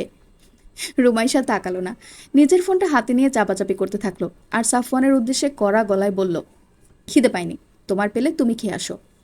সাফওয়ান কিছু বলল না, ফোনটা উঠিয়ে শাফিনকে মেসেজ দিয়ে বলল, রিমুর কাছে কল কর, করে মায়ের কাছে ধরিয়ে দিয়ে বল মা যেন ওকে নিচে যেতে বলে। কিছুক্ষণ পরেই রুমাইশার ফোনে কল এলো শাফিনের। রুমাইশা রিসিভ করলো। ওপাশ থেকে রুনিয়া বলে উঠলেন, এই নিচে আয়, মচমচা নাস্তা হয়েছে, খাবি? তাড়াতাড়ি আয়। সাদমান আর শামিরের সাথে মিলে শাফিন আর সানিয়া কিন্তু সব শেষ করে দিল। রুমাইশা ছোট করে উত্তর দিল, আসছি ফুপি, তোমরা খেতে থাকো। বলেই কল কেটে দিল রুমাইশা। তারপর বিছানা থেকে নেমে ওয়াশরুমে গিয়ে ফ্রেশ হয়ে এলো। রাশা ঘুম থেকে উঠে গেছে ততক্ষণে। পোশাক টাশাক ঠিক করে নিয়ে রাশাকে কোলে তুলে সাফওয়ানের দিকে এক পলক তাকিয়ে নিচে চলে গেল ও। সাফওয়ান ওর চলে যাওয়ার দিকে তাকিয়ে রইল। রুমাইশার রুম থেকে বের হয়ে যেতে সাফওয়ান বলে উঠল, ইয়া আল্লাহ, কোনো দোষ না করলেও শাস্তি দেওয়ার এই ব্যাপারটা আমার বউয়ের মাথা থেকে তুমি চিরতরে উঠিয়ে দাও, আমিন। সাফওয়ান যখন গোছগাছ করে নিচে আসলো ততক্ষণে সবার নাস্তা প্রায় শেষের দিকে। যদিও রুনিয়া সাফওয়ানের জন্য আলাদা করে তুলে রেখেছিলেন, সাফওয়ানকে দেখেই তিনি নাস্তা নিয়ে হাজির হলেন হলরুমে। সোফার সামনে রাখা টি টেবিলের উপর নাস্তা রেখে সোফায় বসলেন। সাফওয়ান এসে বসলো মায়ের পাশে। ইশতিয়াক আহমেদ অন্য পাশের সোফায় বসে শাহমিরের সাথে খেলছেন। সাদমান শাফিনের সাথে কুস্তিগিরি করছে। সানিয়া ওদের রেফারি। আর রুমাইশা রাশাকে কোলে নিয়ে ওকে চিবিয়ে চিবিয়ে খাবার খাওয়াচ্ছে। মুখ খানা ওর থমথমে। এরকম সিলি বিষয় নিয়ে যে এখনও কিশোরী মেয়েদের মতো ওর মন খারাপ হচ্ছে, সে ব্যাপারটা চিন্তা করে নিজেরই রাগ লাগছে ওর। কিন্তু সাফওয়ানের ওপর থেকে ওর রাগটা মোটেই কমছে না। সাফওয়ান নাস্তার প্লেটটা নিজের দিকে এগিয়ে নিয়ে এসে রুনিয়া আর ইশতিয়াককে উদ্দেশ্য করে বলল, মা, বাবা, পরশু আমাদের ফ্লাইট, রাতের 9টায়। আমরা দুপুরের আগে বেরিয়ে যাব এখান থেকে। রুনিয়া সাফওয়ানকে পানি দিচ্ছিলেন। সাফওয়ানের কথা শুনে পানির গ্লাসে পানি ঢালা বন্ধ করে তিনি সাফওয়ানের দিকে অসহায় দৃষ্টিতে তাকিয়ে বললেন, আর কটা দিন থেকে গেলে হতো না? এখন তো কোনো সমস্যাই নেই। আর একটা সপ্তাহ থেকে যা অন্তত। সাফওয়ান খেতে খেতে বলল, মা, লিন্ডা ওখানে একা আছে। ওকে আমি আর রিমু ছাড়া কেউ সামলে রাখতে পারে না। জোনাস যা একটু ওর কাছে যায়, বাকিরা কেউ ভয় ওর ধারের কাছেও ঘেসে না। আর সাদমান শাহমিরের স্কুল আছে, বেশ কিছুদিন গ্যাপ গেল ওদের। তাছাড়া আমার বিজনেস আছে ওখানে, ওরা আর কত সামলাবে বলো? এই কয়েকদিনের কত শতবার ফোন দিয়েছে ওরা, আমাকে তার হিসাব নেই। তবে তুমি চিন্তা করো না, আমরা 2-3 মাস পরপরই দেশে এসে ঘুরে যাব। আর এবার আসলে একটু বেশি দিনই থাকার প্রস্তুতি নিয়ে আসবো। এর পরের বার এসে তোমাকে আর বাবাকে আমাদের ওখানে নিয়ে গিয়ে ঘুরে আসবো। তাই মন খারাপ করো না, এখন তুমি রাশাকে সামলাও, আমি রিমুকে নিয়ে একটু ঘুরে আসি বাইরে থেকে।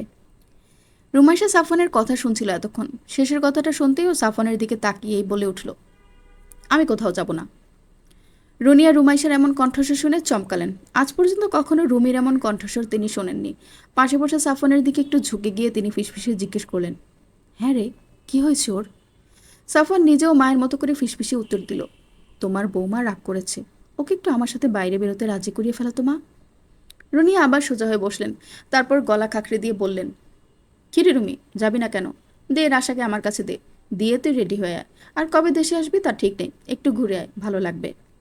বলেই তিনি সোফা থেকে উঠে রুমাইশার কোল থেকে রাশাকে নিলেন। রুমাইশা সবার অলক্ষ্যে সাফওয়ানের দিকে কটমট করে তাকালো। রুনিয়া বললেন, সন্ধ্যা হয়ে গেল, তাড়াতাড়ি উঠে রেডি হয়ে নে, সকাল সকাল ফিরে আসিস। রুমাইশা রুনিয়ার কথায় বাধ্য মেয়ের মতো সোফা থেকে উঠে সিঁড়িতে উঠল। তারপর চলে গেল ছাদের দিকে। রুমাইশা চোখের আড়াল হতেই রুনিয়া সাফওয়ানের দিকে ফিরে চোখ টিপ মারল। শাফিনের সাথে কুস্তিরত সাদমান বলে উঠল, মাম্মাম তাহলে শুধু দাদিমার কথা শুনে? এখন থেকে মাম্মাম আইসক্রিম খেতে দিতে না চাইলেই তোমার কাছে ফোন দিব দাদিমা, তুমি মাম্মামকে বলে দিবে আমাদের আইসক্রিম দিবে। বাবাকে বললে মাম্মাম শোনে না। সন্ধ্যা পেরিয়ে রাত নামার পয়তারা করছে। সাফওয়ান ড্রাইভ করছে একমনে। পাশে জানালার দিকে মুখ ফিরিয়ে বসে আছে রুমাইশা। পরনে ওর কালো সাদা মিশেলের মসলিনের সালোয়ার কামিজ, ওড়নাটা বুকের ওপর দিয়ে কাঁধে দুপাশে তুলে দেওয়া, মেরুন রঙা চুলগুলো বেনি করে ছেড়ে দেওয়া পিঠের উপর, হাতে দুগাছি চুড়ি, চুড়ির স্টোনগুলো চকমক করছে, কানে ছোট্ট ছোট একজোড়া ঝুমকা, ঠোঁটে সামান্য ভেজলিন ঘষে দিয়েছে। সাফওয়ান ড্রাইভ করছে আর মাঝে মাঝে আর চোখে রুমাইশাকে দেখছে। রুমাইশা ওর দিকে ফিরে তাকাচ্ছে না। নীরবতা ভেঙে সাফওয়ান জিজ্ঞেস করলো, রিমো, কোথায় যাবে তুমি? বলো, আমি নিয়ে যাব তোমাকে। যে জোর জবরদস্তি করে বাইরে নিয়ে এলো সে জানে না কোথায় নিয়ে যাবে তা। জানালার দিকে মুখ করে কাটা কাটা উত্তর দিল রুমাইশা। সাফওয়ান ফোঁস করে একটা নিঃশ্বাস ছাড়ল। তারপর হাঁকিয়ে নিয়ে চলল গাড়ি দড়াটানার দিকে। দড়াটানায় পৌঁছে গাড়িটা পার্কিং স্পটে রেখে বের হলো সাফওয়ান। তারপর অন্য পাশ থেকে রুমাইশাকে হাত ধরে বের করে আনলো। তারপর রুমাইশাকে বলল, আমার বউয়ের কি হেঁটে হেঁটে রাতের শহর দেখতে কোনো অসুবিধা আছে? রুমাইশা সাফওয়ানের সে প্রশ্নের কোনো উত্তরও দিল না। সাফওয়ানের দিকে এক পলক তাকিয়ে হাঁটা ধরল সামনের দিকে। ঠোঁট চেপে হেসে সাফওয়ানও গেল ওর পেছন পেছন। সে রাতে সমস্ত দড়াটানার বাজার ঘুরল ওরা। বাজারের ভেতর যাওয়ার কিছুক্ষণ পরেই মন ভালো হয়ে গেল রুমাইশার। সমস্ত অলি গলি ঘুরে দেখলো দুজনে। চোখের দেখা যেটাই ভালো লাগলো কিনলো রুমাইশা। সাফওয়ান ফুল কিনলো ওর জন্য অনেকগুলো। বাসার সবার জন্য হালকা পাতলা নাস্তা আর ছোটখাটো গিফট নিল। রাতের খাবারটা বাইরের খেয়ে নিল দুজন। এর মধ্যে আবার ওদেরকে চিনতে পেরে বাজারের লোকজন ভিড় জমালো ঘিরে। কথা বলতে আসলো ওদের সাথে। অনেকে সাফওয়ানের সাথে সেলফি নিল। তখন সাফওয়ানের মুখখানা দেখার মতো ছিল। রুমাইশা দূরে দাঁড়িয়ে দাঁড়িয়ে ঠোঁট টিপে হাসলো সাফওয়ানের এই নাকানে চুবানি খাওয়ার অবস্থা দেখে। রুমাইশার স্মিত হাসি একসময় খিলখিল হাসিতে রূপ নিল। দুজন মিলে বাজার ঘাট সব চষে এসে হাসিয়াটা দিয়ে খাওয়া দাওয়া সেরে ঘুরঘুর করে আবার গাড়িতে করে বাড়ির দিকে রওনা দিল। আজ ওদের ফ্লাইট। কাল রাতে সব ব্যাগপত্র গুছিয়ে নিয়েছে ওরা। চিলেকোঠার কামরায় রুমাইশা আর সাফওয়ান রেডি হচ্ছে। সালমান আর স্বামীর আগেই রেডি হয়ে নিচে চলে গেছে। বাড়ির অন্যান্যরা সবাই নিচে। ও বাড়ি থেকে সবাই চলে এসেছে বিদায় দিতে। রাশাকে একটু আগে সানিয়া এসে নিয়ে গেছে রেডি করে নিতে। রুমাইশা এখন চুল বাঁধছে। ফুল স্লিভ টি শার্টের সাথে ব্যাগি প্যান্ট পরানো ওর।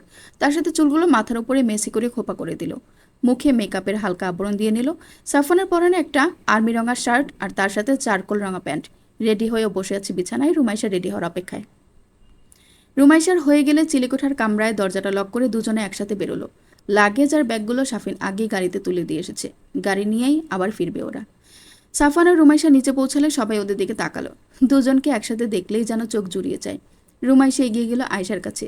গিয়ে তার হাত দুটো নিজের হাতের মুঠোতে নিয়ে বলল, আমরা আবার আসবো মা, কিছুদিন পরেই। তুমি মোটেও মন খারাপ করো না। আর বাবার দিকে খেয়াল রেখো। নিজের ওষুধগুলো ঠিকমতো খেও। আমি ফোন করবো এখন থেকে নিয়মিত। আয়শা মেয়ের গালে হাত বুলিয়ে দিয়ে চোখ মুছলেন শাড়ির আঁচলে। বিনিময়ে রুমাইশা তার মাকে একচিলতে হাসি উপহার দিল। এরপর শামসুল, রাফসান আর রাফসানের বাচ্চাদের থেকে বিদায় নিয়ে রুমাইশা গেল রুনিয়ার কাছে। গিয়ে বলল, ফুপ্পি, তুমি আমার ফুপ্পির চাইতেও অনেক বেশি কিছু। তুমি আমাকে আমার মায়ের মতোই ভালোবাসা দিয়েছো সবসময়। তোমার এই ভালোবাসা কখনো শোধ হবার নয়। নিজের খেয়াল রেখো, বাবাকেও দেখো। আর আমাদের জন্য একদম চিন্তা করো না। আমি রোজ ফোন দিব, ভিডিও কল করব। মন খারাপের কোনো কারণ নেই। আর আমরা খুব শিগগিরই আবার ফিরব। তখন অনেকগুলো দিন থেকে যাব। কেমন? রুনিয়া চোখের কোণে পানি নিয়ে মুখে হাসি ফুটিয়ে মাথা নাড়লেন। রুমাইশা মাথায় হাত বুলিয়ে দিয়ে বললেন, তুই সারা জীবন সুখে থাকিস রে মা। আমার ছেলেটাকে আগলে রাখিস আগের মতো করেই। আমার ছেলেটা তোকে ছাড়া কিছুই বোঝে না। আর বাচ্চাদের সাথে আমার কথা বলিয়ে দিবি রোজ। এতগুলো দিন ওরা আমার সাথে ছিল। ওদেরকে ছেড়ে আমি এখন কিভাবে থাকবো? বলতে বলতে ফুপিয়ে কেঁদে উঠলেন রুনিয়া। সাদমান আর শামির দাদিমার কান্না শুনে সোফা থেকে উঠে গিয়ে জড়িয়ে ধরল তাকে। এরপর শামির বলল, দাদিমা, তুমি একটুও চিন্তা করো না। আমি আর শামির প্রত্যেকদিন তোমার আর দাদুর কাছে ফোন করব। রাশার সাথেও কথা বলিয়ে দেবো। তোমার মনেই হবে না যে আমরা অত দূরে আছি। একদম কাছে কাছে থাকবো। কেঁদো না তুমি দাদিমা। রুমাইশা আর সাফওয়ান দুজনে একে অপরের দিকে তাকিয়ে হাসলো। সাফওয়ান বিদায় নিতে গেলে আয়েশা শামসুলের কাছে। শামসুল তোকে বললেন, সাফওয়ান বাবা, আমার মেয়েটা তোমার কাছেই সবচেয়ে বেশি ভালো থাকবে আমি জানি। তারপরও বলছি, ওকে তুমি যত্নে রেখো। আমার মেয়েটা যদি এই পৃথিবীতে সবচেয়ে বেশি কাউকে ভালোবেসে থাকে, বিশ্বাস করে থাকে, তবে সেটা তুমি। ওর সে ভালোবাসা বিশ্বাসে কখনো আঁচড় লাগতে দিও না। আর নিজের খেয়াল রেখো। সাফওয়ান শামসুলের কথায় মুখে মিষ্টি হাসি ফুটিয়ে বলল, জি মামা, আপনি কোনো চিন্তা করবেন না। আপনার মেয়েকে আপনি যতটা যত্নে রাখতেন তার চেয়ে বেশি যত্নে আমি রাখবো। কম রাখবো না। এ বিশ্বাস আপনি আমার উপর রাখতে পারেন। শামসুল সাফওয়ানের কথাতে সন্তুষ্ট চিত্তে মাথা নাড়ল। সাফিন আর সানিয়ার সাথে কিছুক্ষণ খুনসুটি করে সবার থেকে আবারও বিদায় নিয়ে বাইরে বেরিয়ে এলো ওরা। ওদের পেছন পেছন বেরিয়ে এলো বাড়ির সকলে। সাদমান শাহমারকে গাড়ির পেছনের সিটে বসিয়ে রাশাকে ওদের মাঝখানে বসিয়ে সিট বেল্ট লাগিয়ে দিল সাফওয়ান।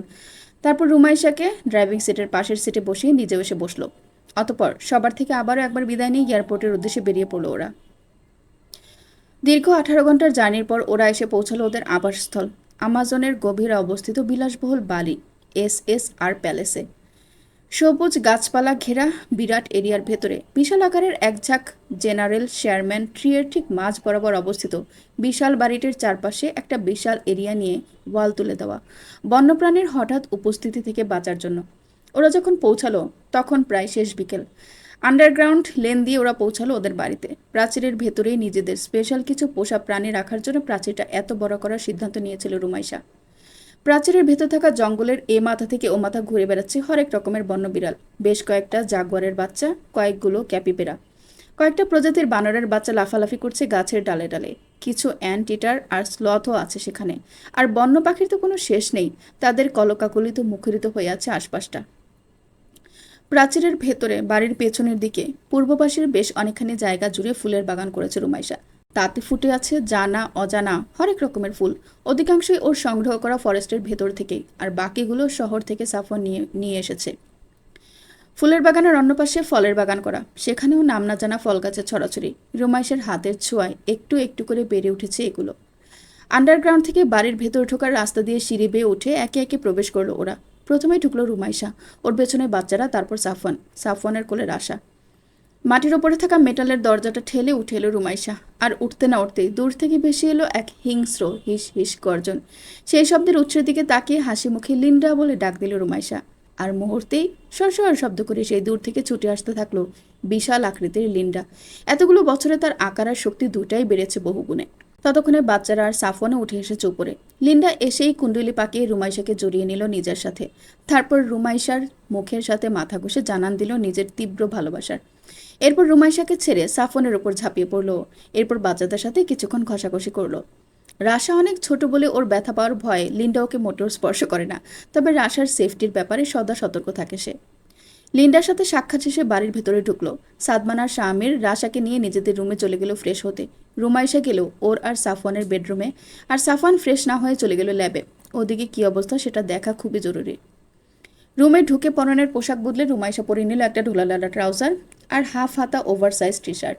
তারপর ফ্রেশ হয়ে কিছুক্ষণ বিশ্রাম নিয়ে কিচেনে ঢুকলো। সাদমান শামির এত লম্বা সময়ের জার্নির পরও ক্লান্ত হয়নি। নিজেদের রুমে রাশাকে নিয়ে খেলছে ওরা আর হই হুল্লোড় করছে। রুমাইশা চাইল্ড মনিটর ক্যামেরায় দেখছে ওদের আর রান্না করছে। অল্প সময়ের ভিতরে রাতের খাবার প্রস্তুত করে ফেললো। সাদমান শামিরের জন্য এক খাবার, রাশার জন্য এক খাবার, আর ওর আর সাফওয়ানের জন্য এক খাবার। রান্না শেষ হতে না হতেই কলিং বেলের আওয়াজ পাওয়া গেল। রুমাইশা সিকিউরিটি ক্যামে দেখে নিল সাফওয়ান এসেছে। ক্লান্তিতে চোখজোড়া ছোট হয়ে এসেছে ওর। খাবার দাবারগুলো ওভাবে রেখেই ও চলে গেল দরজা খুলতে। দরজা খুলতেই ক্লান্তিতে বিধ্বস্ত সাফওয়ান এগিয়ে এসে জড়িয়ে ধরল রুমাইশাকে। এটা ওর রোজকার অভ্যাস। রুমাইশা সাফওয়ানকে জড়িয়ে ধরেই আবার দরজা লাগিয়ে দিল। তারপর সাফওয়ানকে ওভাবে নিজের সাথে জড়িয়েই হেঁটে চলল ও ভেতরের দিকে। বসার ঘরে গিয়ে নিয়ে সাফওয়ানকে নিজের থেকে ছাড়িয়ে বসিয়ে দিল সোফায়। তারপর হাওয়ার গতিতে চলে গেল বাইরে। সাফওয়ান বসে বসে নিজের শার্টের বোতাম খুলতে লাগলো একটা একটা করে। কিছুক্ষণ বাদেই রুমাইশা আবার এলো, হাতে একটা ট্রেতে করে এক গ্লাস ঠান্ডা লেবু পানির মিশ্রণ দিয়ে। সাফওয়ানের সামনে সেটা রেখে দিয়ে সাফওয়ানের আধা খোলা শার্টের বাকি বোতামগুলো খুলে দিয়ে শার্টটা সাফওয়ানের গা থেকে খুলে নিয়ে রেখে দিল বিনে। তারপর সাফওয়ানের ঝাঁকড়া চুলগুলো এলোমেলো করে দিয়ে বলল, ফ্রেশ হয়ে আসো এখনই, খাবার দিচ্ছি আমি, খেয়ে সকাল সকাল ঘুমাতে হবে আজ। সাফওয়ান তাকালো রুমাইশার দিকে বাচ্চাদের মতো চোখ করে। নিজের ঠোঁটটা আস্তে করে ফুলিয়ে দিল। রুমাইশা সেদিকে তাকিয়ে ক্লান্ত গলায় বলে উঠল, ওসব পরে হবে, আগে রেস্ট করো, মাথায় শুধু আজে বাজে জিনিস ঘুরে সব সময়। বলেই মুখ ছামটা মেরে রুম থেকে বেরিয়ে গেল। সাফওয়ান ওর যাওয়ার দিকে তাকিয়ে শব্দ করে হেসে উঠল। খাওয়া দাওয়া সেরে সাদমান শামির আর রাশাকে নিয়ে নিজেদের বেডরুমে চলে এলো ওরা।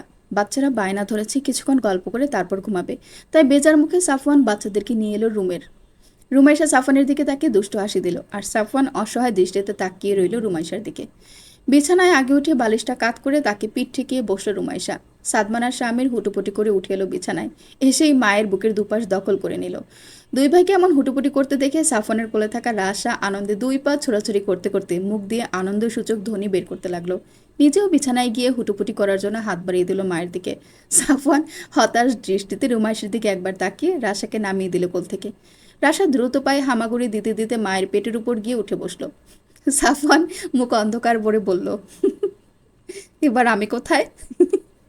রাশা মায়ের পেটের উপর বসে বসে বাবাকে আঙ্গুল দিয়ে জায়গা দেখিয়ে দিল। রুমাইশা সেদিকে তাকিয়ে হেসে বলে উঠল, ওই দেখো তোমার মেয়ে জায়গা দেখিয়ে দিচ্ছে, আসো আমার পায়ের ওপরে। সাফওয়ান বিছানায় উঠে রুমাইশার পেটের ওপর থেকে রাশাকে নিজের বুকে রাখলো। তারপর রুমাইশার উরুর উপর মাথা রেখে চিত হয়ে শুয়ে পড়ে স্বস্তির নিঃশ্বাস ছাড়ল। রুমাইশা সাফওয়ানের চুলগুলোতে একটু হাত বুলিয়ে দিয়ে সাদমান আর শামিরকে দু হাতে জড়িয়ে নিজের বুকে চেপে ধরল। সাদমান আর শামির মাকে জড়িয়ে ধরে গল্প বলার জন্য পিড়াপিড়ি করতে লাগলো। রুমাইশা ব্রু তুলে ওদের দিকে তাকিয়ে বলল, আমার এখন কথা বলতে মোটেই ইচ্ছে করছে না, তোমাদের বাবাকে বলো গল্প বলতে। সাদমান শামির এবার সাফওয়ানকে ধরলো গল্প বলার জন্য। সাফওয়ান রাশাকে বুকে নিয়ে চোখ বন্ধ করে শুয়েছিল। বউয়ের কুট কচালে চোখ খুলে তাকালো ও। তারপর সাদমান আর শামিরকে বলল, আমি তো গল্প পারি না বাবা, তোমাদের মাম্মাম পারে সব ধরনের গল্প। রুমাইশা হেসে সাদমান শামিরকে ডেকে বলল, তাহলে গান গাইতে বলো তোমাদের বাবাকে, তিনি এত সুন্দর গান গাইতে পারেন, কিন্তু আমাদের কখনো শোনান না। তারপর সাফওয়ানকে গুতা মেরে বলল, গল্প না পারো গান তো গাইতে পারবে, পারবে না? সাফওয়ান গা কাঁপিয়ে নিঃশব্দে হাসলো। সাদমান শামির এবার বাবাকে পিড়াপিড়ি করতে লাগলো গান গাওয়ার জন্য।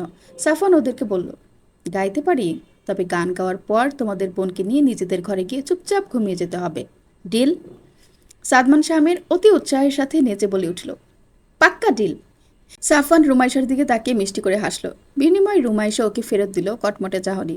সাফওয়ান গান ধরল, এই আলো হাওয়ার মায়া কাটিয়ে, এই জগৎ বাড়ির মায়া কাটিয়ে, চলে যাব ভাবতেই চোখ ভরে আসে, এই ভালো মন্দেও ভালো থাকা, প্রিয় মুখগুলো বুকে জাপটে রাখা, ফেলে যাব ভাবতেই চোখ ভরে আসে, মৃত্যুই সারসত্য জেনে শিখেছি জীবন ভালোবাসতে, অপ্রাপ্তি মৃত্যু মেনেই ব্যথাটা লুকায় পারি হাসতে, এই ভালো মন্দেও ভালো থাকা, প্রিয় মুখগুলো বুক চাপটে রাখা, ফেলে যাব ভাবতেই চোখ ভরে আসে, রেখে যাব সংসারে গান, এই পিছু টান কি করে ছাড়বো, ছেলেটাকে বুকেতে জড়ায়ে গাল ভরে চুমকি খেতে পারবো, এই পথ ভ্রমণ পাঠ সারবে বিস্মৃতির অতল গর্ভে, হারাবো ভাবতেই চোখ ধরে আসে। তো অবশেষে শেষ হলো রানী আমিনার লেখা অফিডিয়ান গল্প। আজ শুনলেন গল্পটির ৭৬ পর্ব থেকে ৭৯ পর্ব পর্যন্ত, অর্থাৎ সমাপ্ত পর্ব পর্যন্ত। তো নতুন নতুন গল্প শুনতে চাইলে অবশ্যই চ্যানেলটিতে সাবস্ক্রাইব করে রাখবেন, আর বেশি বেশি শেয়ার করবেন, কমেন্ট করবেন, লাইক করবেন। ধন্যবাদ।